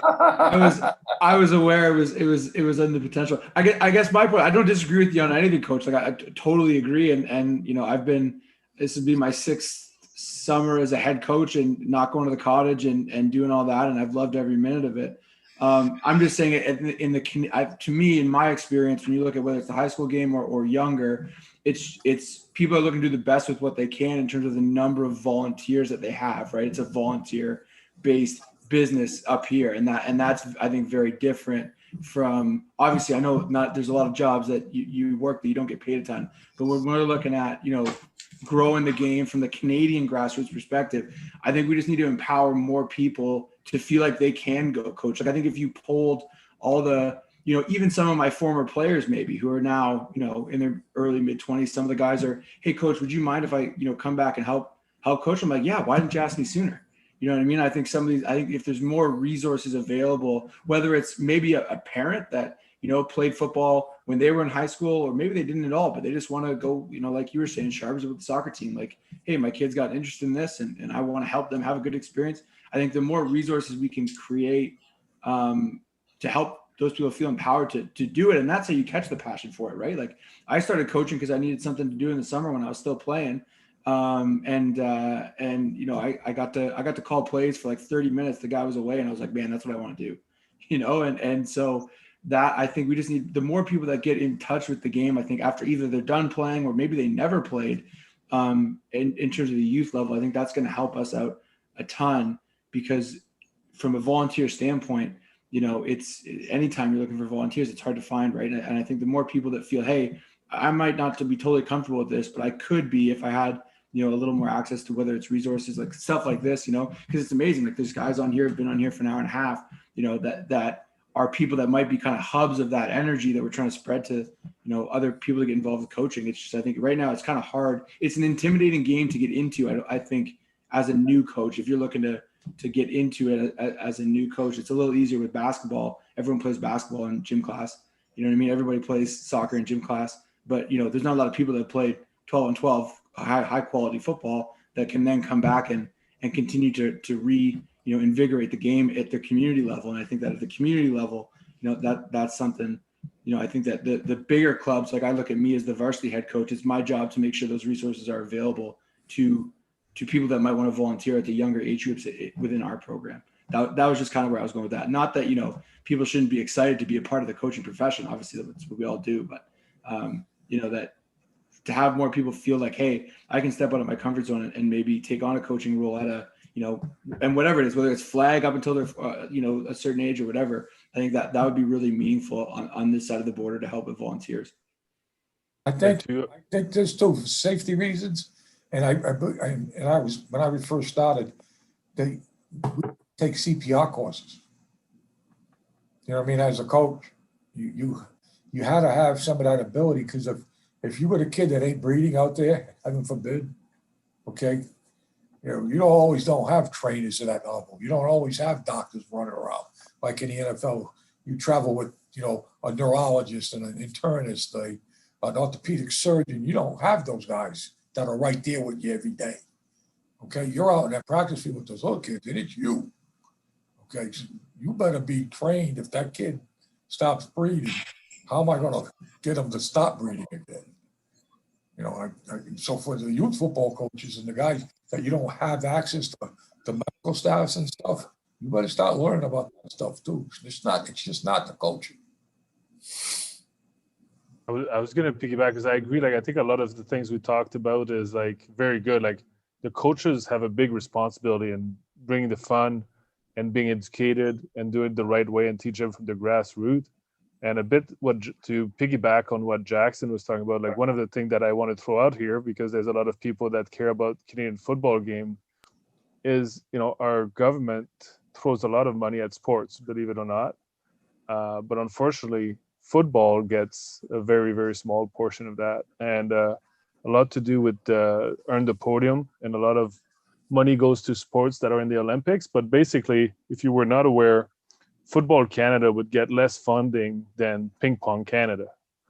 And I think, like, when you're talking about resources for safety, for develop, that's a fact. I can send you the link.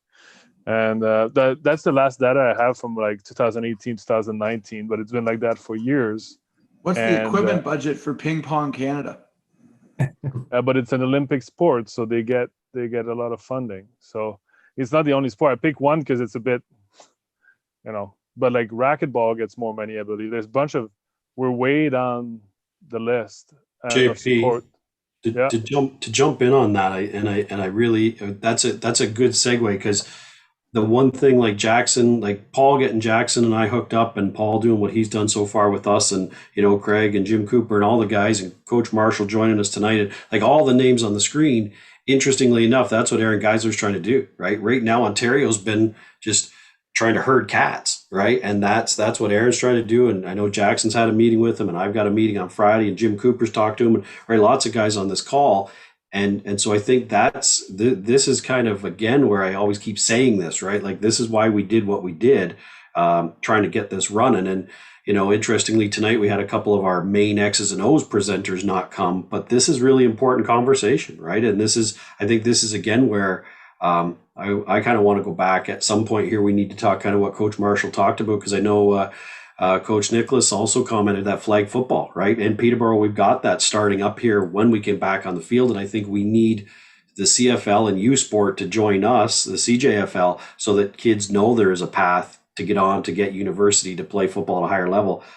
But I can't stress the fact enough, they've got to learn those proper fundamentals, right? So, that you talk about the CFL, the funding, and it's tough to compare the leagues with the other league, okay? But those guys dump millions of dollars into high school programs and youth football programs. And I mean, I'm talking millions of dollars. They put in grass, turf fields, and they put up with it. They do all that stuff because they got the funds to do it. I mean, to keep the sport of football, rising, there's 19 million people that play football down in the States. 19 million. Well, on this call alone, we got Greg Marshall and Gabe Robinson with that U of T backing us. We can't be stopped. I know between those two, right? Gabe won't even turn his camera on because he's counting all his money right now. He's counting his stacks. So, well, I think each pro team, I probably get some help for it, but they should get some money to give it to the youth programs in the province, whatever that amount of money is. Well, we're definitely going to come back and visit this subject. It's getting a little bit later here in the East, and I want to move on as well. Craig, thanks so much for, and I know you're a regular contributor here on what we do Wednesday night. So if anybody, Craig, we're we'll get you his information if you have any more questions. And this will be a topic that Paul and Jackson and I will touch base on. As I say, I've got a meeting with Aaron on Friday that we'll kind of figure out how the major players on this call and where we can kind of move it forward as we sort of come out of our lockdown in Ontario for sure, and what stuff's going to happen. So we'll kind of move things along. Oh, sorry. Go ahead, Craig. Just quickly, Greg Marshall, have you seen the film on Jamie Cooper? Say that again? Have you seen the film on Jamie Cooper? That's Jim Cooper's son. Oh, yeah. Yeah, I have.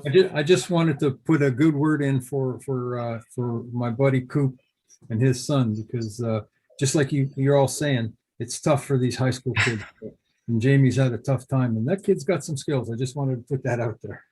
Yeah, we've had a couple conversations. Good, cool. Now, knowing both of them, I want to put a good word. He's tough like his mom. That's the thing you guys now got to know. Hey, Greg, that's really good information you gave us. I really appreciate listening to you doing that. I appreciate that. Thank you so much. Last time I saw you, it was in Cleveland, and it was a scrimmage at the stadium, and I was with O'Day, and probably about 3 months later, I got diagnosed with leukemia. So it's kind of crazy, crazy world. Good to see you, Craig. Yeah, thanks. Well, that was probably when Wiles was giving that guy crap about stretching instead of running across the beach. Words of wisdom. We'll move things here. I showed Coach Gibson the other day. I showed him something I got. I think it was back in 2009. And Coach Marshall, you were there as well when Marcel was the coach, and you guys put a clinic on at the Hall of Fame. And I remember you and Gibby were chirping each other about offense and defensive guys chasing each other around the field and stuff. And over here to my left, I've got a T-shirt that I got at a TICAT game that both you and Coach Hall signed for me after a game one day. So it's kind of funny as things go around here, right? So I messaged Coach Hall yesterday morning when I got the word from Sean Hall that he couldn't present, and I'm like, I need you tomorrow. And he's like, I'll do what I can. I got another meeting, but I'll get here. And I said, we're just going to make this question and answer. So I think Greg Marshall's going to join in as well and kind of help out. And obviously I know a few of you other guys are great to give your opinions and stuff. So we'll kind of move around a little bit. And any defensive questions before I've got a couple in the queue here just in case nobody had anything. But does anybody have any sort of defensive questions for our couple former CFL head coaches and longtime defensive coordinators? On the call. We got Dom Picard here now too, so he's ready to get some questions answered. So, bonjour, Dom. I think you're muted there, Coach. You're muted, Dom. He's on the phone. He's on the phone. He's recruiting. Close Oh, it. guys, we're just finishing a meeting, so that's why I'm kind of late. I'm sorry, guys. That's a Great seeing you $5 all. fine. Yeah. That's a $5 fine. Well, I'll chip in $20, but yeah. So, We got that on film. Yeah. So, any Dominic questions? still got his first dollar from the. was that Wiles? I said, Dominic, you still got your first dollar. Whatever, Wiles. I've got a couple defensive questions, but I don't want to hijack it. I want to let you guys on here who want to get your stuff answered first go too. So I'm happy to throw some in there as well, Rick. But I'll let anyone else who's on here go first. All right. I think I gave enough time there. I'm okay if there's none. Hey, no, thanks, Coach Hall, for doing this. When you're teaching, and I know obviously at the pro level, guys are fairly advanced, but when you're looking at teaching linebackers run fits, how much do you spend, in terms of like breaking down like the different scheme in general, or do you kind of keep it more like, okay, do you kind of put them into families, or is it more specific schemes? So like, for example, do you spend a lot of time talking about the difference between inside zone and outside zone, or do you kind of put those things into families like, okay, we got one puller, two pullers, or is it more specific than that? Yeah, I try to keep it simple. That whole phrase regarding the KISS theory, keep it simple for success. And, because it's really interesting when you mention like even the zone scheme. You hear offenses talk about inside zone, outside zone. And the way that I look at it, zone is zone.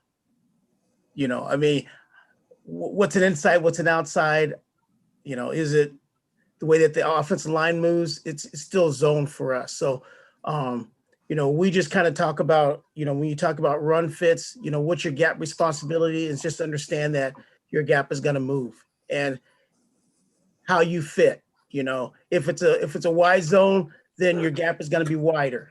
You know, if it's a tight zone, then it's going to be tight. So, you know, I don't, you know, whether I was coaching high school or coaching, you know, in the CFL, you know, we just try to keep it as simple as possible because, you know, me being a back end guy, I don't know all the different calls that Wiles in the front has, you know, but you got zone, you got one puller, you got two pullers. What else do you do? You know, so what are our rules regarding one ruler? Do you cross face? You know, who fast flows? You know, those kinds of things. Because, I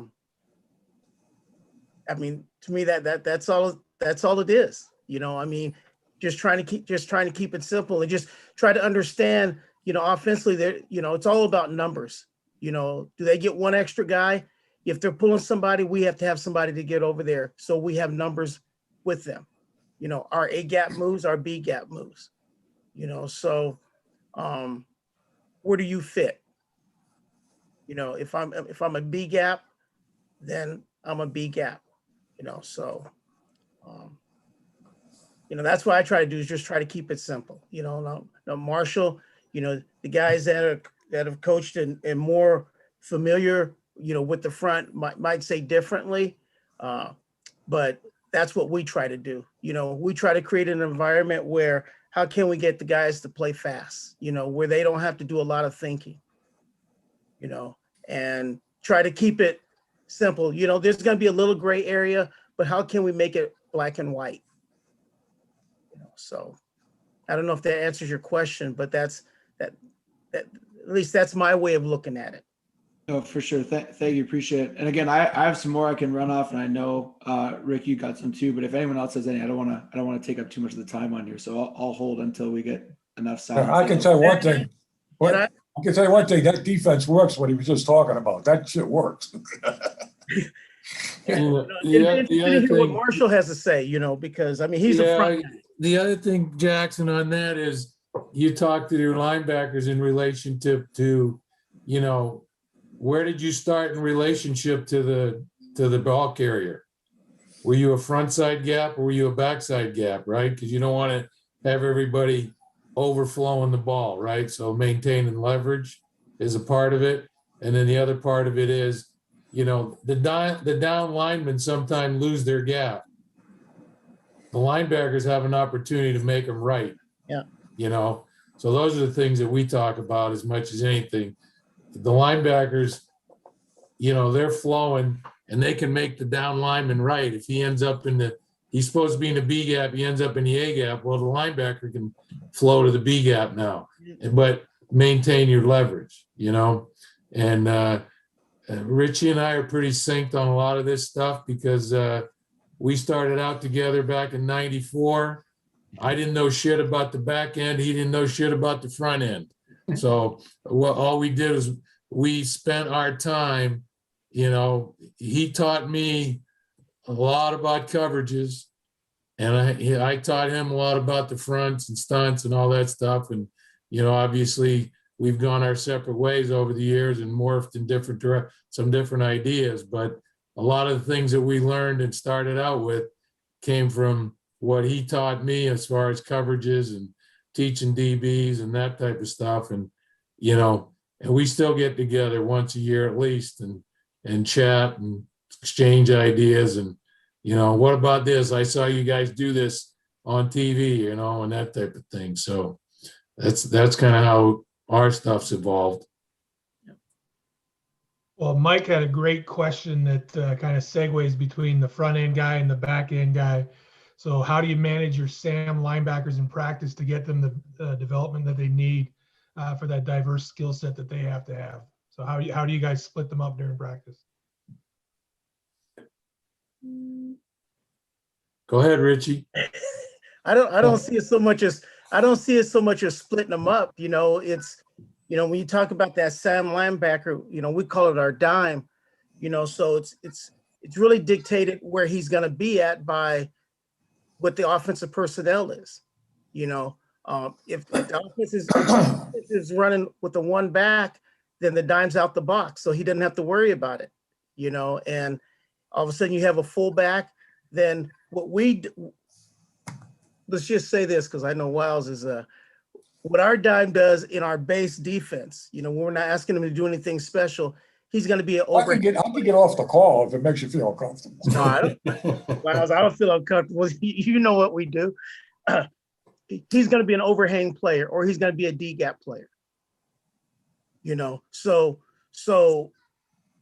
if there's a fullback in the game, he's going to track the fullback. If the fullback's not in the game and they're playing with just 6 people in the box, then he's going to be outside the box. So, as far as managing it during practice, offense dictates where he's going to be by what your personnel is. And again, comes back to, we're just trying to keep it simple. From a base perspective, he's going to be an overhang player. He's going to be a D gap player, just because of his size. We're not going to try to have him in a base defense, try to be an A or B gap player. So as far as teaching, it's very simple, which is no different than if you play with a one back offense, okay, and you bring the receiver down to usually try to cut off the backside end or something. Well, he's going to be an overhang player. So it's really kind of a mirrored thing regarding how many do you have in the box, because our DB is going to be a D gap player. He's going to be the overhang. Coach Marshall, how are you handling it? Well, the reality is Sam's not a linebacker. He's not. Yeah. He's a 6 DB.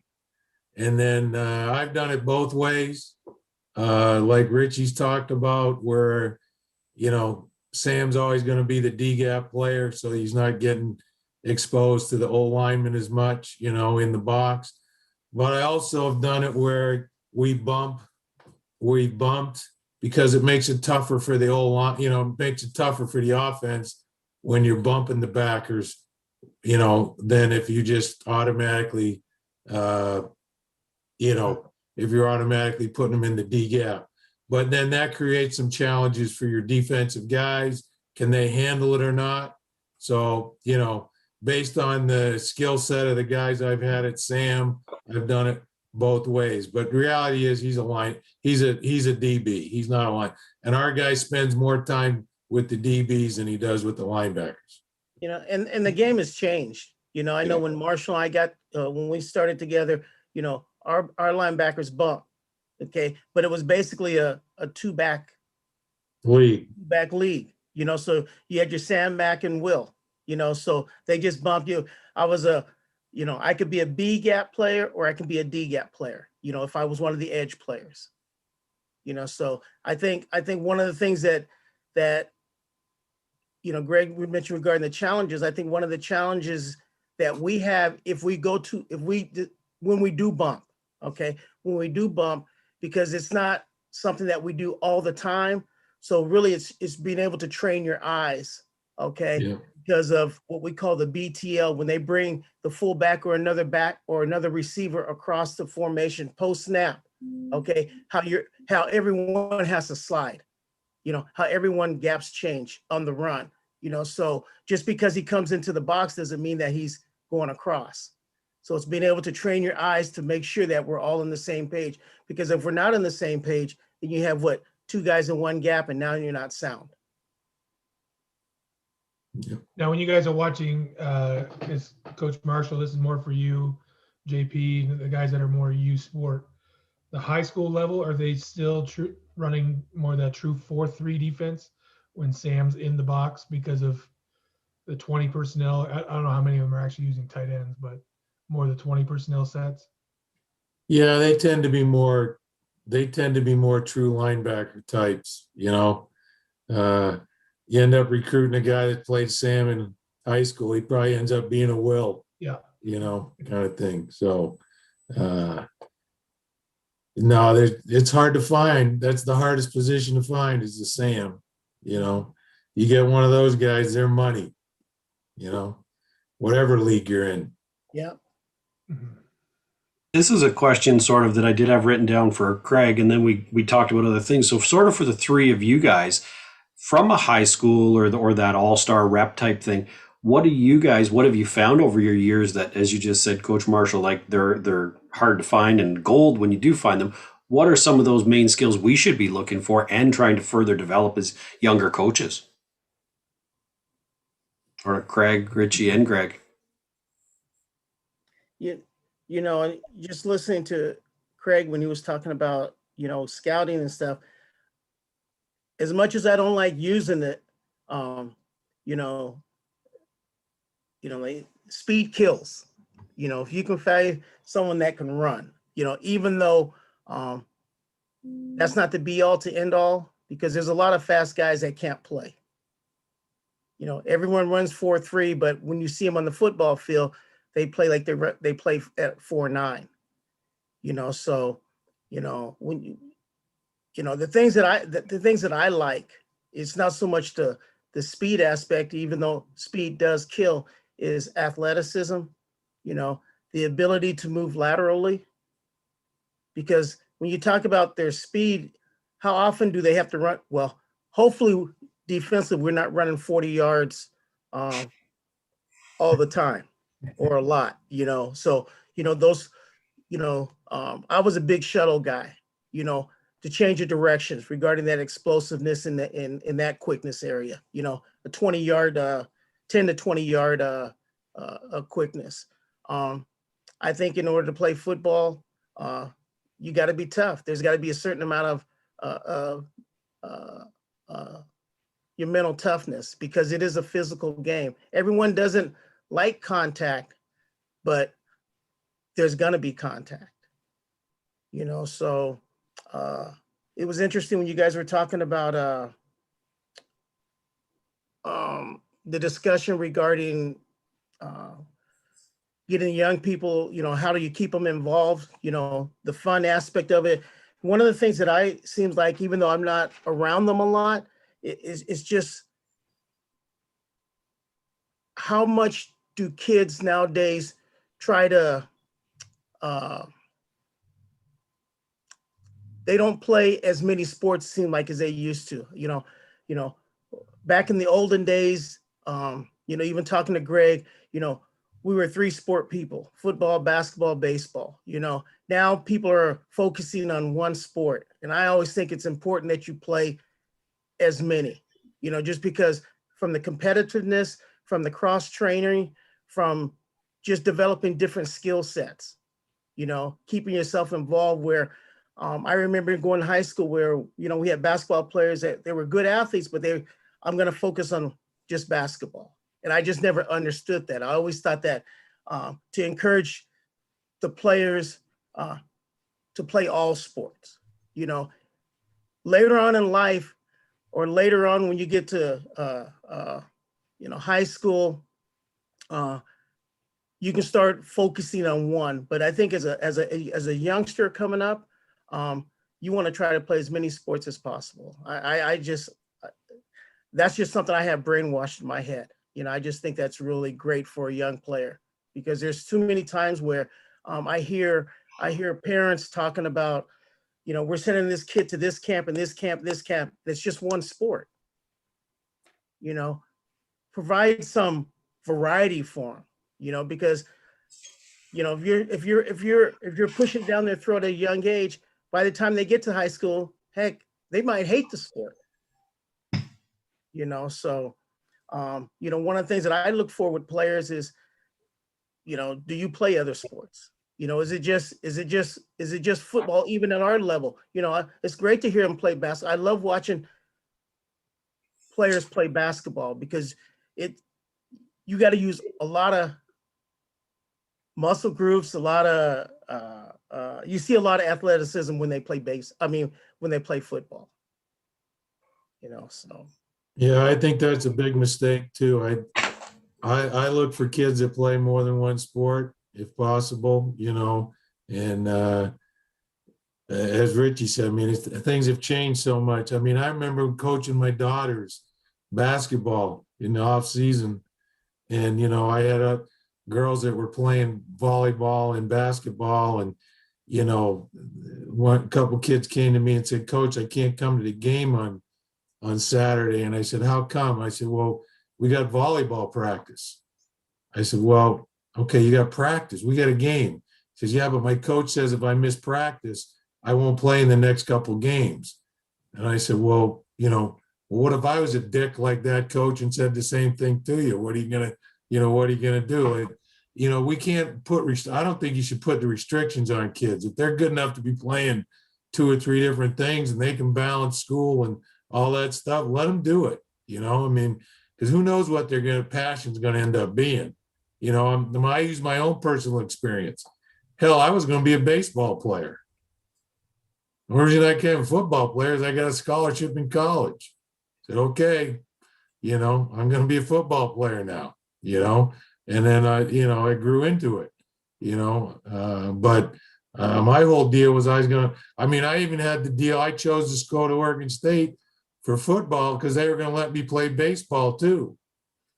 Then we didn't win enough games and the coach got fired. And the new guy said, "Son, you're on a football scholarship. You'll be at spring practice." So then ended the baseball career, which was probably a good thing anyways. But, that's just, that was my reality. And so I always encourage kids to play more than one.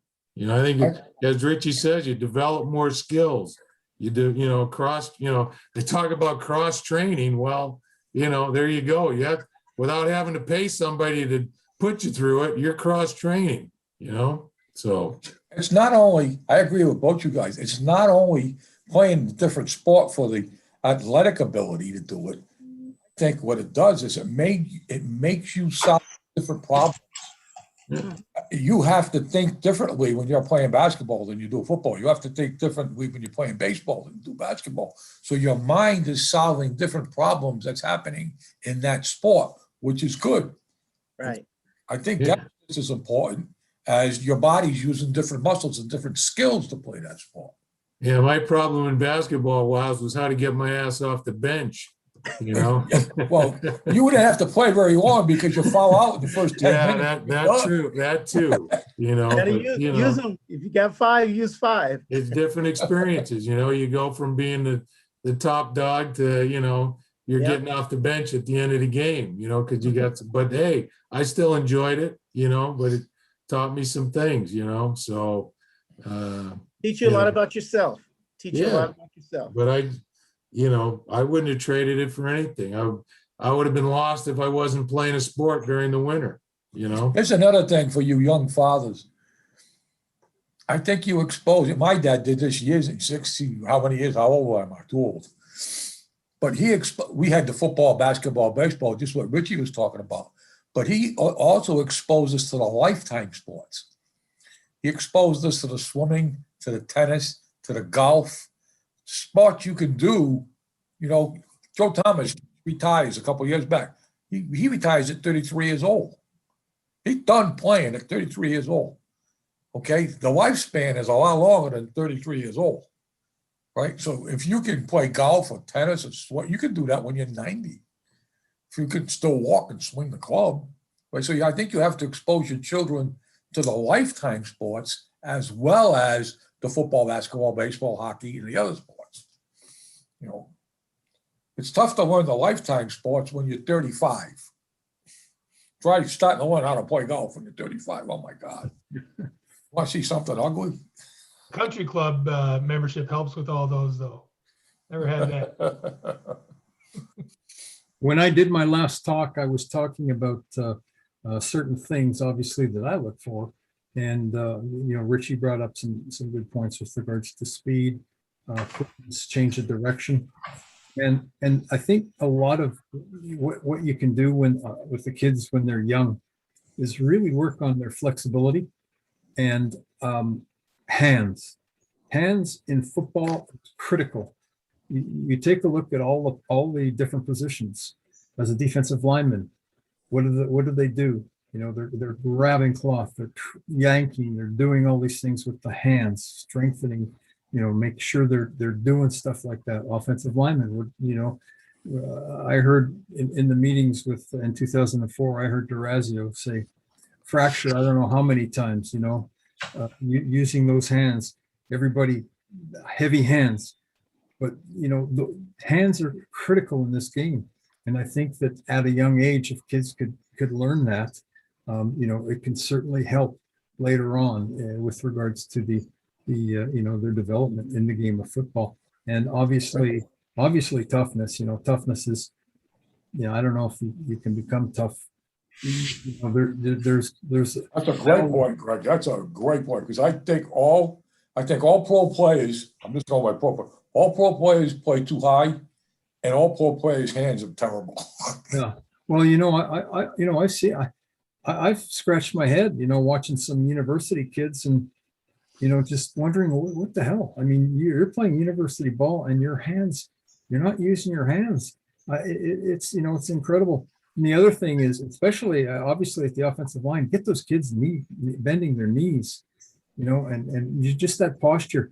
There ain't nothing better than to seeing a big old offensive lineman, and he's so smooth. And those are some of those words that smooth, fluid, strength, explosion. Those are words that man, I've used a ton in reports. Burst, fly around, finish, all those different things. So I think, try to work on those kids, at a younger age. And it's just natural later on. I mean, you learn it and you just do it proper. But I think those are critical things. And coordination. Yeah, absolutely. So, Coach Marshall, I always try to take something from every one of these seminars, and I'm thinking to myself, now you could have been Bo Jackson before Bo Jackson if that coach hadn't changed, right? No, that wasn't happening. No. I would have been. I was trying to be Cecil Fielder is what I was trying to do. Hey, let me tell you, I'm old enough, and I saw Greg Marshall play. And, I remember saying in 2011, we were trying to get a defensive end and we failed. And I mentioned to him, I said, we just got to find the next Greg Marshall, because Greg Marshall was an unbelievable player and should have had a Grey Cup ring in '81. But, he talk about explosion, a big size, big hands and all that kind of stuff. And, used his hands. Got with Philadelphia and then came up and, had a hell of a career, but he was a hell of a player. He was I playing. appreciate that, Craig, and I might have got that ring if I hadn't thought I could make an inside move and catch Warren Moon. But, that's a different story. You live and learn. I remember getting Greg Marshall's autograph when I was young. Did you have to wait in line for it? No. Hey, I was down. I was scouting in Jackson, Mississippi, and Silas McKinney was there. I don't know if probably nobody remembers him, but he played in the NFL, and then he came up and played with Saskatchewan Roughriders. He's an unbelievable athlete, 6'2", running back. Played with George, played with Ronnie, and we were going back to the hotel, and I was with Kerry Conklin, who was with Detroit at that time. So was Silas, and I said, Silas, I got your autograph on it, and oh man, those guys hoot and howl. It was so funny, that I got Silas McKinney's autograph. Yeah. That was at the All-Star game that we were in together. Yes. I was young. I watched that game last spring. It's on YouTube. Is it really? It's really, yeah. The 83? Yeah. 81. No, I think it's going to be the 83 because Cal Murphy and Coach V were on that staff, on the Western staff. And Winnipeg. All-Star. Oh, yeah. Yeah, because at one point, I forget who the punter was, but Coach V was running the specials, and I paused it, and I called my wife, and I'm like, he was quite a bit younger than he was a couple years ago. So, yeah. I gotta check that out. Yeah. That's pretty good. Al Um, Bruno was the coach in the East. yeah. Al Bruno. Oh, wow, wow. Yeah, Al was a good man. What about 30 versus 40 fronts? When I just sort of throw that question out, what do you say? What do you think? When should we use them? When shouldn't we use them? Go ahead, Richie. I like them, just because you're more technically, you're probably more athletic. There's more things that you can do, but you got to be able to hold up against the run. If teams are trying to throw the ball run the ball down your throat. So I like playing with 3 D linemen and 3 linebackers. That's one of our packages, just because you can be creative and do a lot more things, just because you have 3 down and versus 4 down. I think it's a good change of pace. How often would you go 3-4? Like the old Bomber defense, with James West and Tyrone Jones and that? Well, for us, again, with the players that we have compared to, they had some pretty unique linebackers. Yeah. So there are some things that they can do, but you also have to have some 3 guys up front that you feel that are capable of, as far as making it easy for those guys on the second level. But we kind of use when we go to a 30 front, it's more in the passing situation. So the amount it varies from game to game, but it's more of a second down call for us, where it's going to be 90% passing, more so than a first down. Not saying we wouldn't use it on first down, but majority of the time on second and long situations. I like using them both. Right. I'm a little more partial to the 40 maybe than the 30 because of my roots, maybe, an old D lineman.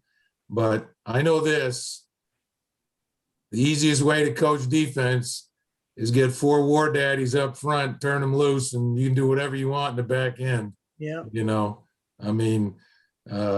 I was fortunate a few of the years in the CFL, that had some great D linemen. And, when you had 4 guys that could go get it, it made life a lot easier for everybody else. We played with AJ Gass, weighed 205 pounds, playing middle linebacker, because we had 4 studs up front, and he never got touched and could run all over the place. So, but I like the 30 from the standpoint, if you don't have those guys, how are you going to generate some pass rush? How are you going to change, do some things? So to me, it comes down to your personnel, like everything else. And then, we have basics of both in it. And, the best of the world is if you got a guy that can play that rush end and then also play some linebacker for you. And he can substitute, you can line up in either one without having to substitute, and again, I've been fortunate to have a couple guys like that in my career, and, done some good things with them. Richie's got some guys now that he can do about anything with some of those guys, but, if you get 4 D linemen that can go get it, it's pretty special, I think.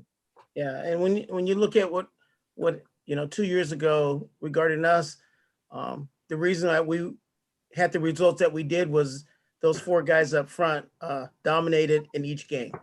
Yeah. You win the line. I believe that even on my back end guy, you win the line of scrimmage, you're going to win the game majority of the time, offensively and defensively, because that's where everything starts. You control the line of scrimmage, you're going to win. I just look at the Super Bowl. Look what Tampa did. Yeah. 4 men. That's all. That's the perfect world. Like Greg said, if you can get 4 guys that can get after the quarterback, it makes it so much easier on the back end because you don't have to try to generate pressure. Tampa's team speed was very, very fast. So Yeah. They really get away with a lot of stuff. Yeah. You know, what Coach Marshall, Greg, Coach as an offensive Marshall. line coach, what Greg is talking about, when you got that guy that when you can go from a 34 right to the 40s to the even look back, and then you go to that, whatever you cover, that whole cover, we call it a triple, and you don't have to sub anybody. It's a pain in the ass. That is a pain in the ass. You know, because when we're looking at the defense, we're watching the guys come on and off the field. Yeah. Okay, so hey, nickel's on, hey, dime's on. You know what I mean? Hey, so they're only going to do this in these packages, okay? But when you got that one guy and you can play all those fronts, right, and the coverage is behind it and not substitute, Jesus, that's a pain in your butt, let me tell you. We had a guy, and you know, he wasn't an all-star guy per se, but he was good where we didn't have to substitute, and that was a gentleman by the name of Gary Rogers, you know, and he was our quick versus our 40, and he was our will on the 30, and he was a good football player. He gave us the flexibility to do both without having to substitute, which makes, like Wiley said, it makes it a little bit more difficult because offensively they don't know until we line up where we're going to be on a 30 or 40. Yeah. Yeah. Gary Rogers was a great story. But we were in Saskatchewan. They signed too many guys. And so they're having to call guys up and tell them, hey, we can't bring you to camp. Well, Gary was like one of the last guys they signed. So they called him up and said, you know, we can't bring you to camp. He was he went to Vanderbilt, Tennessee. He's from Tennessee. And he said, hell no, I'm coming. He jumped in his car and drove up, showed up, and they're like, okay, what are we going to do with this guy? You know, well, fortunately, somebody didn't show up so they could get him on the field. And so I was coaching the D line then, and they kept sending, and he showed up, he said he was a linebacker, but they kept sending him down to one-on-one. They just said, send him down to the one-on-ones, let him do a few rushes every day, and we'll cut him. And, you know, we say he gave him a tryout.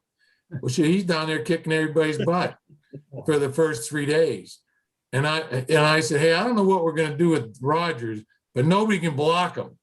You know, we better start taking a look at him, you know. And, you know, next thing you know, hell, he was, as Richie said, he was the guy we're using playing defensive end or outside linebacker. And, you know, he did a great job for us. And he ended up playing the CFL about 6 or 7 years between Saskatchewan and Montreal, and had a nice career. And he was an interesting dude, but he was a heck of a football player.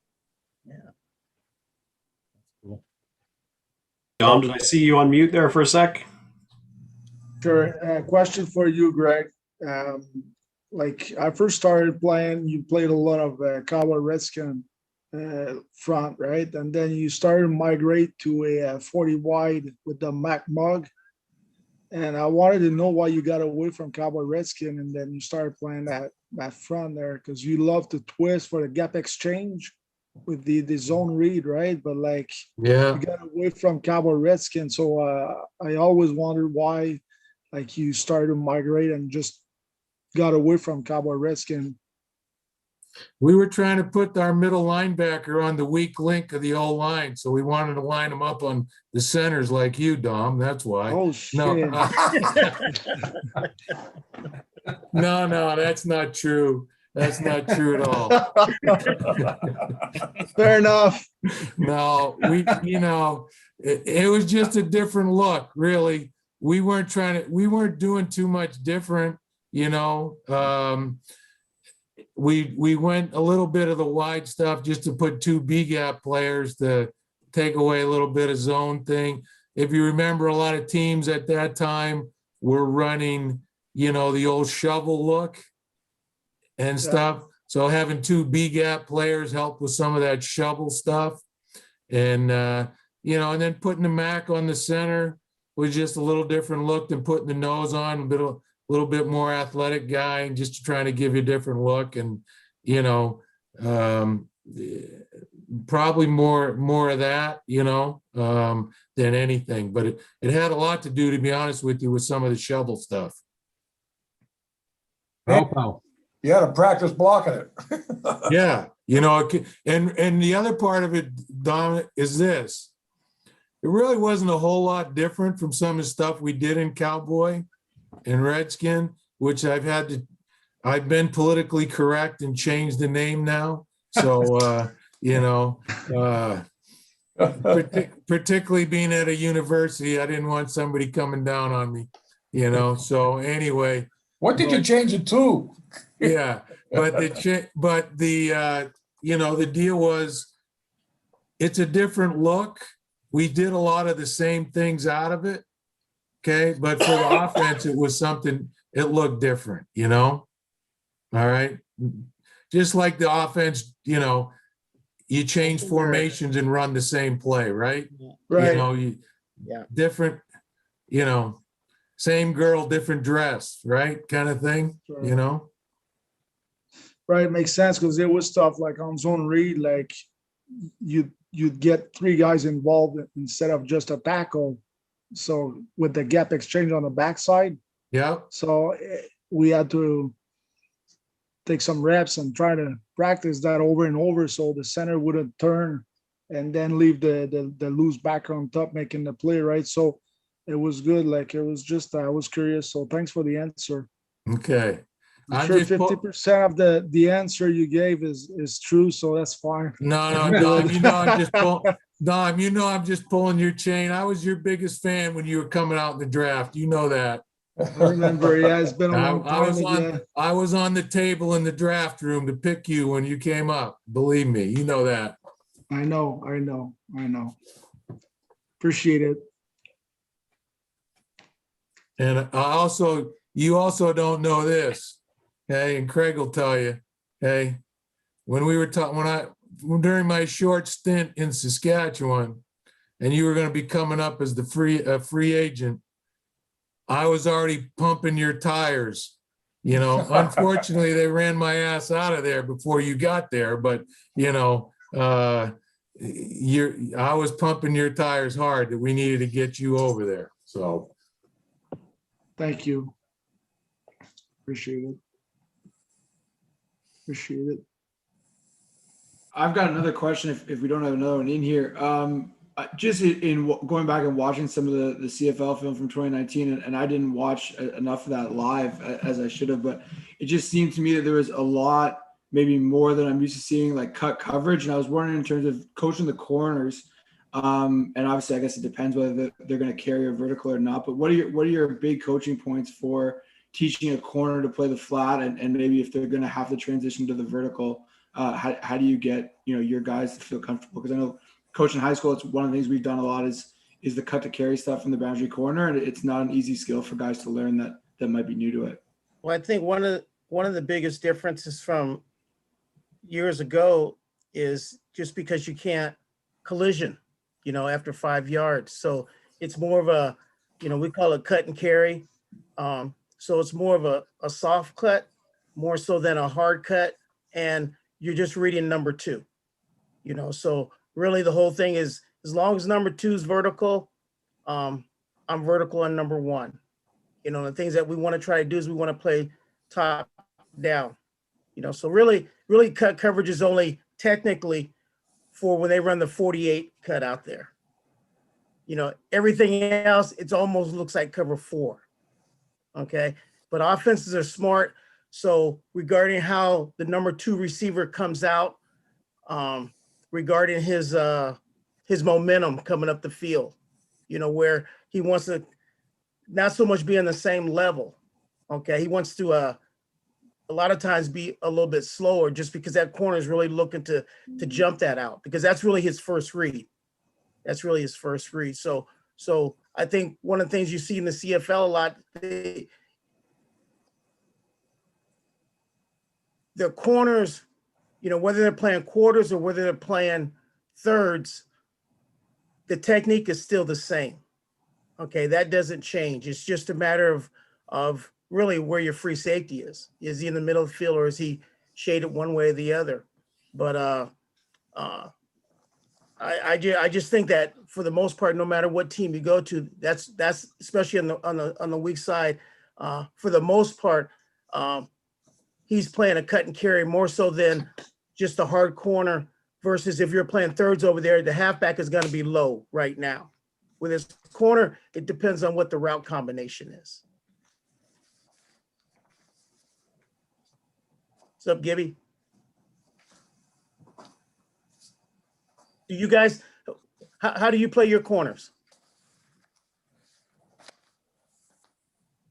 You asking me there, coach, or is that Yes. going to somebody else? So, Yeah. I mean, and again, I'm talking at this is the rep high school level. So like we've played a lot of, I think the traditional like quarter stuff, the corner's got to carry the vertical at number 2. And we don't get a ton of variety. Like the passing game, for the most part, we're able to look at the formation and the set and kind of help that guy a little bit with, okay, are we looking to be a little more aggressive in the flat, or is it, like you said, the will's going to chase the flat and we're basically, we're playing cut, but we're out of there. We're out of there regardless if one goes vertical. We've been a little more on, I would say, like the quarters side of it, where your free safety's not in the middle of the field. He's to the field in the boundary half, and ultimately the boundary corner are going to end up being the high player. Yeah. I've just found it's kind of I get one or the other. The guy's either when we are looking to be not a hard cut, but a little more aggressive to, hey, we get, and I think you said the 48, I'm not 100% sure on all the lingo, but like talking fade out where the corner is going to get involved on the out. Right. I find we spend all year trying to get them to be more aggressive on the out. And then when we finally get them there, then they're just getting run by all the time. It's like, they're never, you get that fade out, and you say, hey, like, you can drop the vertical and play the out. You can drop the vertical and play the out. I guess like where is the corner's eyes? Like I like the point you mentioned about like matching the vertical depth of number 2. Like where are the corner's eyes in terms of like when he's going through that decision-making process? Yeah, because both of them, the corner and the halfback, should both be reading 2 to 1. If their eyes are on the same man, then technically their reaction should be the same. But really comes down to is who do you want to stress? If you're playing a hard corner, then the person that you're going to stress is going to be the halfback, because now he's got to take care of 2 verticals. Versus if you want to take the stress off of him, okay, and really you want to play back to the out, then the corner is going to play from high to low. And therefore, now the stress is on us playing the 10-yard out, and one of the things that we want to do when you talk about zone defenses, you always want to force the ball to be thrown in front of you, okay? Regardless if you're a deep player or an underneath player. Because if we're an underneath player, we still want the ball to be thrown in front of us. That way we can always rally back to it. So, when we talk about, whether it's our cut coverage or our quarters coverage, whoever that guy is, regardless of what the read is, if we're going to be wrong, taking care of the vertical route and rally back to the shorter route. Hey, Richie, question for you real quick. Like I've seen some teams like playing a corner, like they call it 2 trap. Like they're gonna bring the corner inside the receiver, and then I don't know. Like I'm trying to figure this thing out. Like the halfback, I don't know. Like, can you expand about that? Because they're trying to get the run support on that. I'm trying to figure this out because the whole shot's there at some point, but like they kind of give it away, but I'm trying to get their mindset, like I'm not sure what they're doing. Well, I think sometimes when you talk about the trap is just like anything in defense. What's your first priority? What do you want to take away? Is it the route, or is it when you talk about if he has a gap responsibility? I think that's a lot to ask for, asking him to do too much.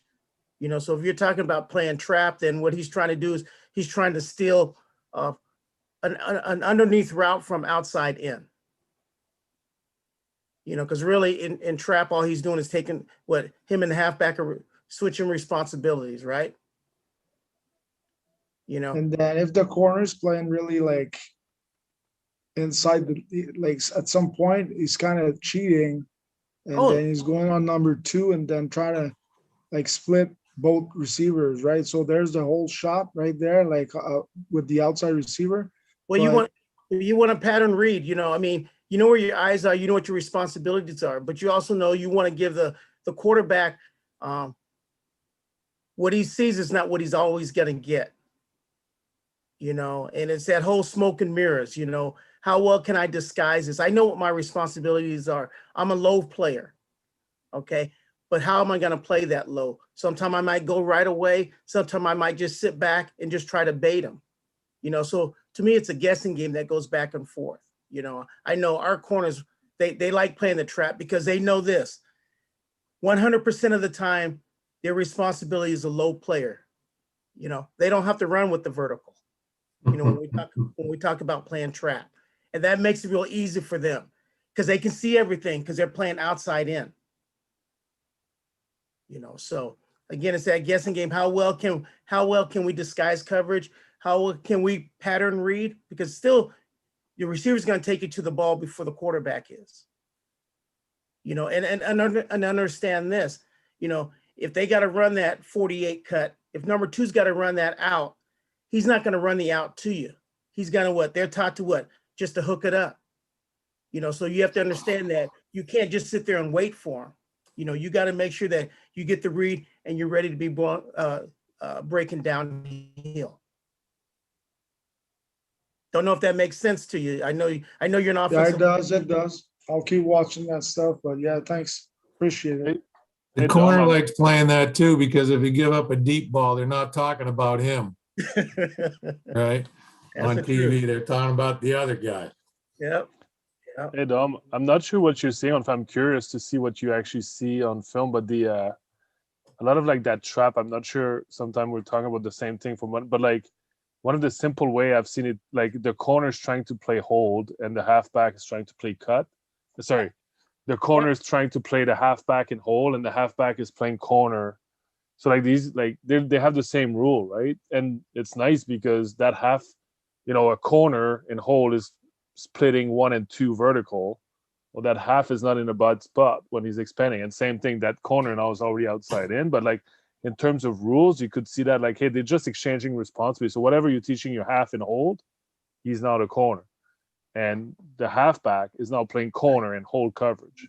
Right. So in terms, if you're trying to figure out their rule and their assignment, like, it's like now there's other, you could flip that the other way. Less common, but anyways, I'm just curious if that's kind of what you see or you see something else. That's it. That's exactly it, Dan. So it makes sense even more.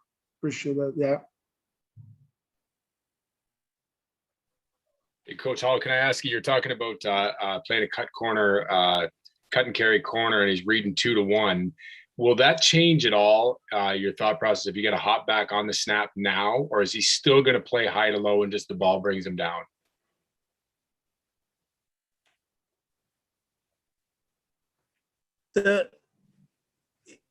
You're kind of breaking up, so hopefully I'm answering your question. When you talk about the hop back, you're talking about the fast flow of the back coming out, number 3? Yeah. Okay. When we do that, the person that can't get outflanked is your will linebacker by anything that's coming back from inside. So if they run the 48 cut, he's not responsible for the out by number 2. What he wants to do is make that a small window because he's pushing the curl and you got your corner that's coming off. So we want to make that a small window. Usually when they fast flow now, okay, then he can't get outflanked by the back. So the will should already be in good position because his drop is going to number 2 right now. So if number 3 goes to the sideline, then he should go to the sideline because the person that should be mirroring the back should be the MAC linebacker. So he should be pushing, and all they're doing is just replacing. They're going from curl to flat versus from hook to curl. Does that make sense? Yeah. Yeah. You got that, Coach Wiley? All he cares is the safety's not coming. All I know is how do you play football that far away from the line of scrimmage is beyond me. I have no. I'm still trying to figure that out too. Hey, those guys are too far away from the line of scrimmage. We try not to. Colson, you were late getting here. You know, one thing I really know about just concepts, right, is that years ago, we have a tight end, two backs, sometimes two tight ends and two backs. There'd be 8 guys, 9 guys within 4 or 5 yards of the line of scrimmage. And if you were better than them, then you're probably going to go have some success. Okay. And now the game is create as much space as you can on the field. Get them to spread out as far as you can get and create as much space on the defense as you can get. Right. And then try to find a place where they're not. Go where they're not going to be. It's trying to make it, you talk about making it simple, Richie. That's what kind of create as much space and confusion as you can, okay? And try to get to a spot where they're not going to be in. You guys on the offensive side sure do that pretty well. So, hey, sometimes the rules help you too. Yeah, you're right. There's a question in the chat here for Craig or Coach Wiley, just about measurables, like how much stock. I'm not sure if this is O-line specific, but how much stock do you guys put in like measurables in terms of like arm length and hand size? And I guess I know the quarterbacks, everyone's always talking about how big guys' hands are. I think that I still watch the film, see if it works, but I think the tackles, okay, they need the arm length. Okay, I don't think that doesn't mean you don't get the exception with the kid that can do it with shorter arms. You always have exceptions. Everybody knows that. You always have the exceptional kid. They say, "Oh, that kid can do it." No shit, he's 1 out of 383 million. So, yeah, you don't find those guys. So I think the arm length for the tackles is important because I believe in just concepts now, right? The guy who touches the guy first normally wins. Okay, so if that defender gets his hand on me first, okay, he's got a better chance of winning, right, than if I get my hand on him first. Okay, and I know the guys down south. If the tackles can't get their hands on those guys, or those guys are using that one arm bull rush, that one arm is longer than two, Jason Taylor type stuff. Okay, some of that stuff is so the tackles have to learn if they got longer arms. They've got a better chance, okay, than the guys that have shorter at that position. Inside, I don't think it makes that much difference inside, okay? But I think your tackles, there better be some arm length. They better have some range, right? What I mean by range, that they can go. And if you're going to give up some size, you want to give up some size for athletic ability with your, I'll say left tackle if you got a right-handed quarterback. Sometimes just a right tackle if you got a left-handed quarterback, okay? But you're going to give up size for athletic ability so that guy can stay in front of that defender longer. Right? And if he can take care of that defender, then you can do other things with the protection, okay? So that's just a general concept. But your tackles, want them to be longer arms if you can get them. I don't know, maybe Greg has seen a lot of tackles. Not many of them play with shorter arms, I don't believe. No, the longer arm guys were always the hardest guys, I mean, they can use them. Some of them don't know how to use them. Right. They don't play long. They got long arms, but they don't play long. Yeah. In here with their hands. No, use the arm length, right? Play long. I watch guys tackle. I'm not talking about tackles. And you get those 6'7" tackles, you know what I mean? The tall guys, they ain't going to create leverage. They got to find a way to change the defensive spine angle to create leverage. Okay, but some of them don't play long. Some of them take too short a step. Some of them don't reach. I don't mean by reaching and getting out of balance, but they don't use the length of their arms the way they should. Hands. Okay. It's like, like I had said before in a lot of the presentation I've had, those testables, that's an indication. And if I'm looking at a sheet and it has a bunch of testings, information, you go through, and there's certain things that pique your interest, And obviously one of them is his arm length. And like Bob said, you know, with regards to tackles, yeah, that's what you would like to do. A lot of the inside guys like Penei Sewell, he's 33 and a quarter. Not the longest, he's not 34, or, but man, that kid, he's unbelievable how he plays. So anytime you're looking at all these different things testing, like a 40, and Bob said he doesn't play long. Well, that's an interesting way to put it. It's like when you see a guy who runs this, well, he doesn't play fast, So all these testing, it's just an indication, but a lot of the stuff can help, like a big hand for a quarterback, I think is a critical thing.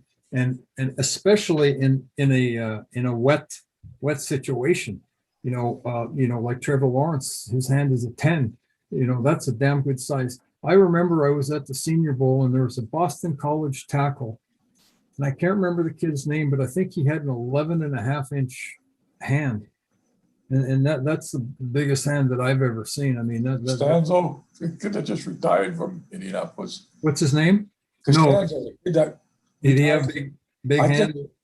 Yeah, I think he had big hands. I don't know if it's the same guy, but he was so those are indicating, and same with receivers. Like when you think of it, and that's another thing, when you're young, I don't know how many young coaches are on there now, but when you're young, you want to teach the kids to pluck the football away from their body, to nice soft hands, and pluck it away. Don't let it come up to your chest. So you do that when you're a kid, and you do it, and then it's going to be a natural thing. So when you're going to, and you take a look at some of those, like Jamar Chase, talk about beautiful. There's the beautiful. He just softens the football, plucks it.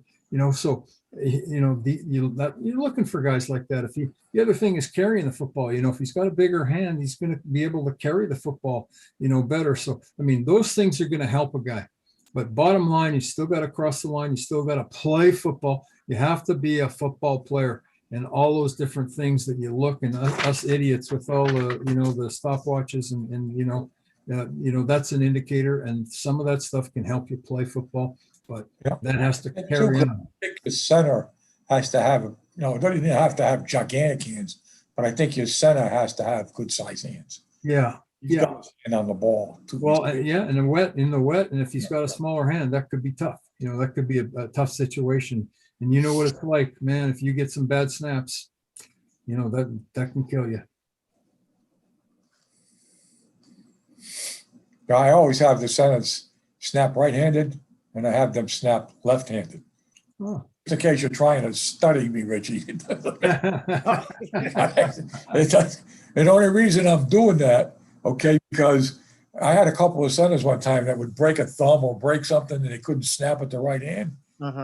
But he was better than the kid that was in back of him, right? So I made him snap left hand. So I want to make sure that they can snap with either hand if I get into that situation.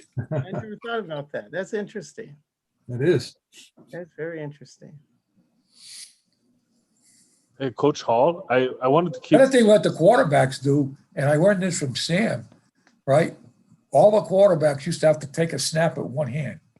They had to take the snap with one hand, right? Because he believed that, sometimes, the ball comes up and the quarterback ain't ready with two hands, okay?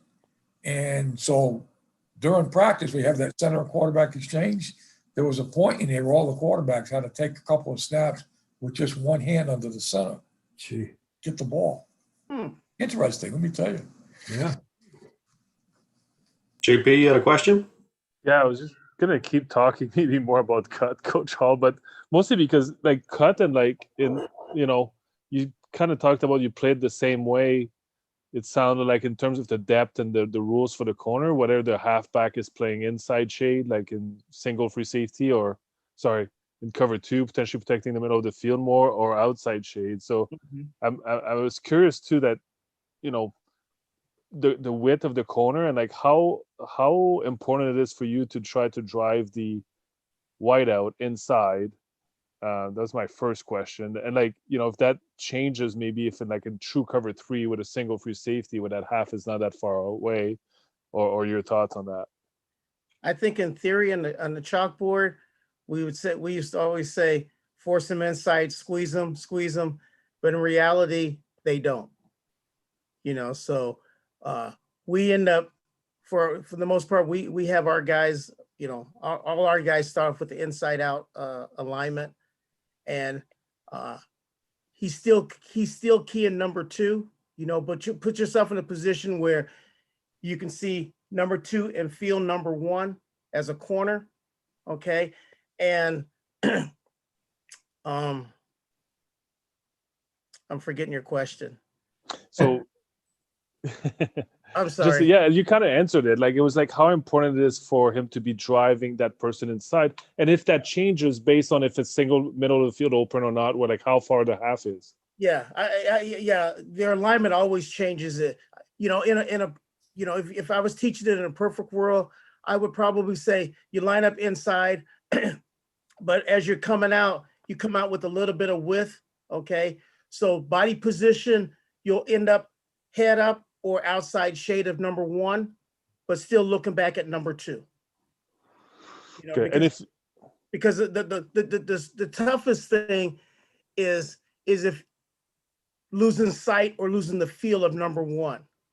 You see number 2 come out, or you're in a hurry where he runs the, what do they call it, stick post, where he takes one step out and then runs the post up the field. Well, technically that's 2 verticals, and you still have number 1, but do you know where number 1's at? So you got to make sure that you position yourself where you never lose, whether it's by a feel or a sight, okay, that you always know where number 1 is. Okay, so I know back in the olden days, we used to always force the corner inside, force number 1 inside, force number 1 inside. Well, if they're running the 48 over there, the job for the wide out is never to go inside. It's always to release outside, because that takes the corner outside and that creates more space. Okay, so as much as we say as coaches, force them inside, force them inside, force them inside, the reality is, we might get that 2 out of 10 times. So why should we get pissed off and just go ahead and say, this is your read, this is your responsibilities. And if you can force them inside, that's great. If you don't force them inside, it doesn't change what your responsibility is. You're still reading number 2 to 1. And if they get 2 verticals, your job is still to run with the verticals. Yeah, I like that. Thanks, Coach.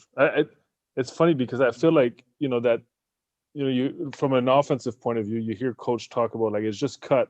And it's interesting to hear you think about, like, for you, if I hear you right, like in terms of like wherever the half is shade on number 2, it won't affect so much the technique of the corner, both on depth or right. If he's trying to, because like from an offensive point of view, I'm like, when we used to play a lot against hold or true cut, like true cover three, like that's a better coverage in my mind for those 2 receivers to the boundary, where, you trying to now protect the middle of the field with your half. I understand you might have leverage on those 2 receivers and you can, right. Man up on them wherever they're going. But, if they're both going the same direction, they're both inside or both outside, they're pretty far apart. And it's funny because it's seen as a stronger coverage. Right. But, so much offensively, one of the things that we try to do defensively is we're trying not to defend 65 yards wide. Okay. How can we cheat? And that's why I say, our coverage, it doesn't matter for us. It doesn't matter whether we're playing cut or playing quarters type. The technique is the same. So much depends on what you're doing with your free safety. Okay. The old school was you kept the free safety in the middle and he's playing 3-2. Okay. Therefore, your corner is going to play a hard technique. He's not going to run with the vertical, or if he's going to run with the vertical, he's going to be on the downfield shoulder instead of the upfield shoulder. Okay, and unless he has that Deion Sanders speed, for the most part, he's always going to come in second place. And again, what we want to do defensively is we want to always defend the goal line back to the line of scrimmage. Therefore, let's be late on the underneath route versus over the top route.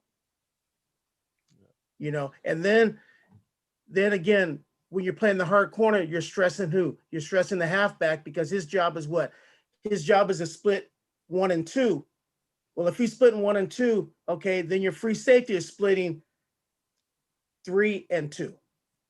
Okay, so it's how do you want to cheat, and how do you want to play that guy? You know, do you play where the free safety he doesn't have to worry about the backside post? Okay, so now you can cheat to the front side, or do you say you're going to stick him in the middle, and now you're going to play the true cover 3? And what we're trying to always do is trying to what? We're trying to cheat, because if you run 4 verticals and we're 3 deep, somebody's going to get stressed. Okay, but now if we're playing a read technique, you run 4 verticals, we have 4 verticals. And again, what do you want to defend? Yeah, there's coverages where we can play a hard corner, but that's also a call. We know what we're giving up, and we know what we're trying to take away. That makes sense. Yeah, force the offense to be patient, take the underneath stuff, and put 12 plays together. Yeah, and then it's how you play it. You know, how does that corner play regarding disguise? You know, does he show it? Does he take 2 steps back and then squat? I mean, now the players know what their responsibilities are. Now how can they adjust it by playing where it makes the quarterback have to think? You know, does he get a misread? Because it only takes 1 misread for him to get nervous to throw the ball out there. You know, you get a pick 6, then all of a sudden then you got him in. Now you have the advantage. Now you have the advantage. You know, and that's why, you know, some of the quarterbacks that we saw, you know, Henry Burris was probably one of the best to shows you the 48, but he's throwing the fade route. But he's got big hands, and he can pump fake it, but doesn't let the ball go and then hit you right in the hole. You know, but those are few and far between. But again, that was his talent. And as a corner, you can get back there and you can try to, what can we do to bait the guy? You know, so just depending if you were getting Hank Burris or Henry Burris. There you that's true. Thanks, Coach. Richie, is there a coaching point that you would love the U Sport guys to hit with those corners or halves? Kind of a reoccurring thing that you always get every time you get a Canadian kid come up that you'd love for them to work on a little bit more? If there's what was the first part? Like a point, like some sort of a coaching point you'd love for the U Sport guys to emphasize a little bit more before you get them.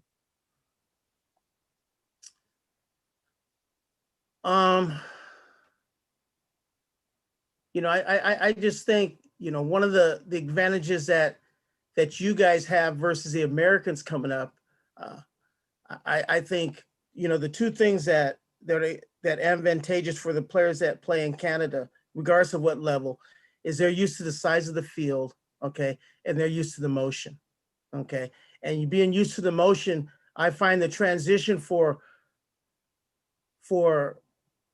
players that I coach regarding where their eyes are at. They're used to everyone running around versus the Americans. You can only have 1 guy in motion, and he's got to be parallel to the line of scrimmage. You know, so all of a sudden you got 5 guys that can be moving, and it doesn't change what our coverage is. And it doesn't change what your responsibilities are. It just, all it changes is where it's going to occur. You know, because if we're playing cutting, you're a high player, whether they come out in a traditional 32 set or they tighten it down. Okay, so to me, you know, one of the things as far as being a defensive back is to continually reinforce regarding your eyes. Where are your eyes at? What are you looking at? Because offenses they give you a lot of candy. They give you a lot of candy, okay? But it still comes back to they're running zone, but they got all these people going around. And when you get movement on the back end, it always causes you to do what? Play slower. To play slower. Because you're not sure what's going to happen, you know? And the more that you can get, you know, for the back end, just getting that motion, adjusting, and maintaining, you know, your leverage, maintaining what your responsibilities are. You know, it's a concentration thing, and it's easier said than done, you know, because offensively, you guys give us so much to look at, even though you're not running a lot of different plays, but the way that you're coming at us, it makes it different. It makes it difficult.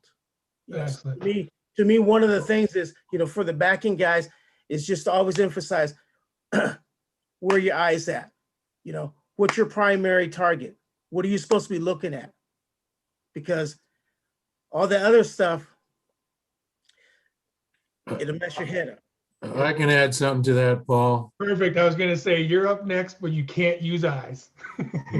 I can't what? You can't say eyes. You got to give us something different from high school level. No. I one thing that I found, having been, you know, down at, you know, working with the youth sport kids now for the last 6 years or whatever, is I'm amazed at how little football they watch. You know, in general, particularly Canadian football. Like, you know, if they watch football, they watch the NFL or US college. They don't watch Canadian. I mean, I was shocked. My first year at Queens, I was talking to this kid who had no football sense at all. And I started talking to him. He had never seen a football game that he hadn't played in. Wow. He never watched football. I was like, well, no wonder you're such a dumbass when it comes to this stuff. You know, I mean, he had no sense, football sense at all, you know, but that's one thing that, you know, our kids don't do enough of, you know. I mean, like even I'll watch a game on TV and I'll go out to practice the next day or something, and I'll say something to one of the kids about, oh, did you see? And they're like, oh, I didn't even know it was on, you know, kind of. It was like, you know, they don't miss Thursday night football, you know, but they don't watch the CFL games, you know, and so they just don't have football sense, you know, and go back to what Wiles was talking about one time. It might have been tonight or the other night when I was listening, but he was talking about, you know, we have to do a better job at the younger ages, I think, of not just teaching them the play, but teaching them why we're doing it and understanding what you're trying to do. And then, you know, from a defense, you know, when you're talking to defense, hey, this is what we're trying to take away. You know, this is what we're trying to do, and understand the strengths and weaknesses of what we're doing. And same from an offensive standpoint. Why are we doing this? What's the strengths of this? What's the problems we could run into? They don't know that stuff. A lot of them, you know, and then when they get up to the next level, you know, they'll have a better chance to do, you know, understand some of that stuff. But the hows and the whys, a lot of them have no idea. I'm amazed at how little football some of them have actually watched. Coach Brown used to tell the players, always ask why. That's what he would tell the players. You guys are sitting there, ask why we're doing it. And the coaches, you don't tell them because I said so. You tell them why we're doing it. There's a reason. He wanted his players to always ask why. Why are we doing this, Coach? Well, because, well, the safety's over here. You know, now we know when the safety's here and the other safety's over there. They got, you know, we're trying to attack this end of the field because they got more guys over there. And so tell them why, you know. That's I think football intelligence, learning the game, they got to see the whole field now. Years ago, they didn't do that. You know, years ago when I first got in, okay, they didn't see the whole field. The offensive line,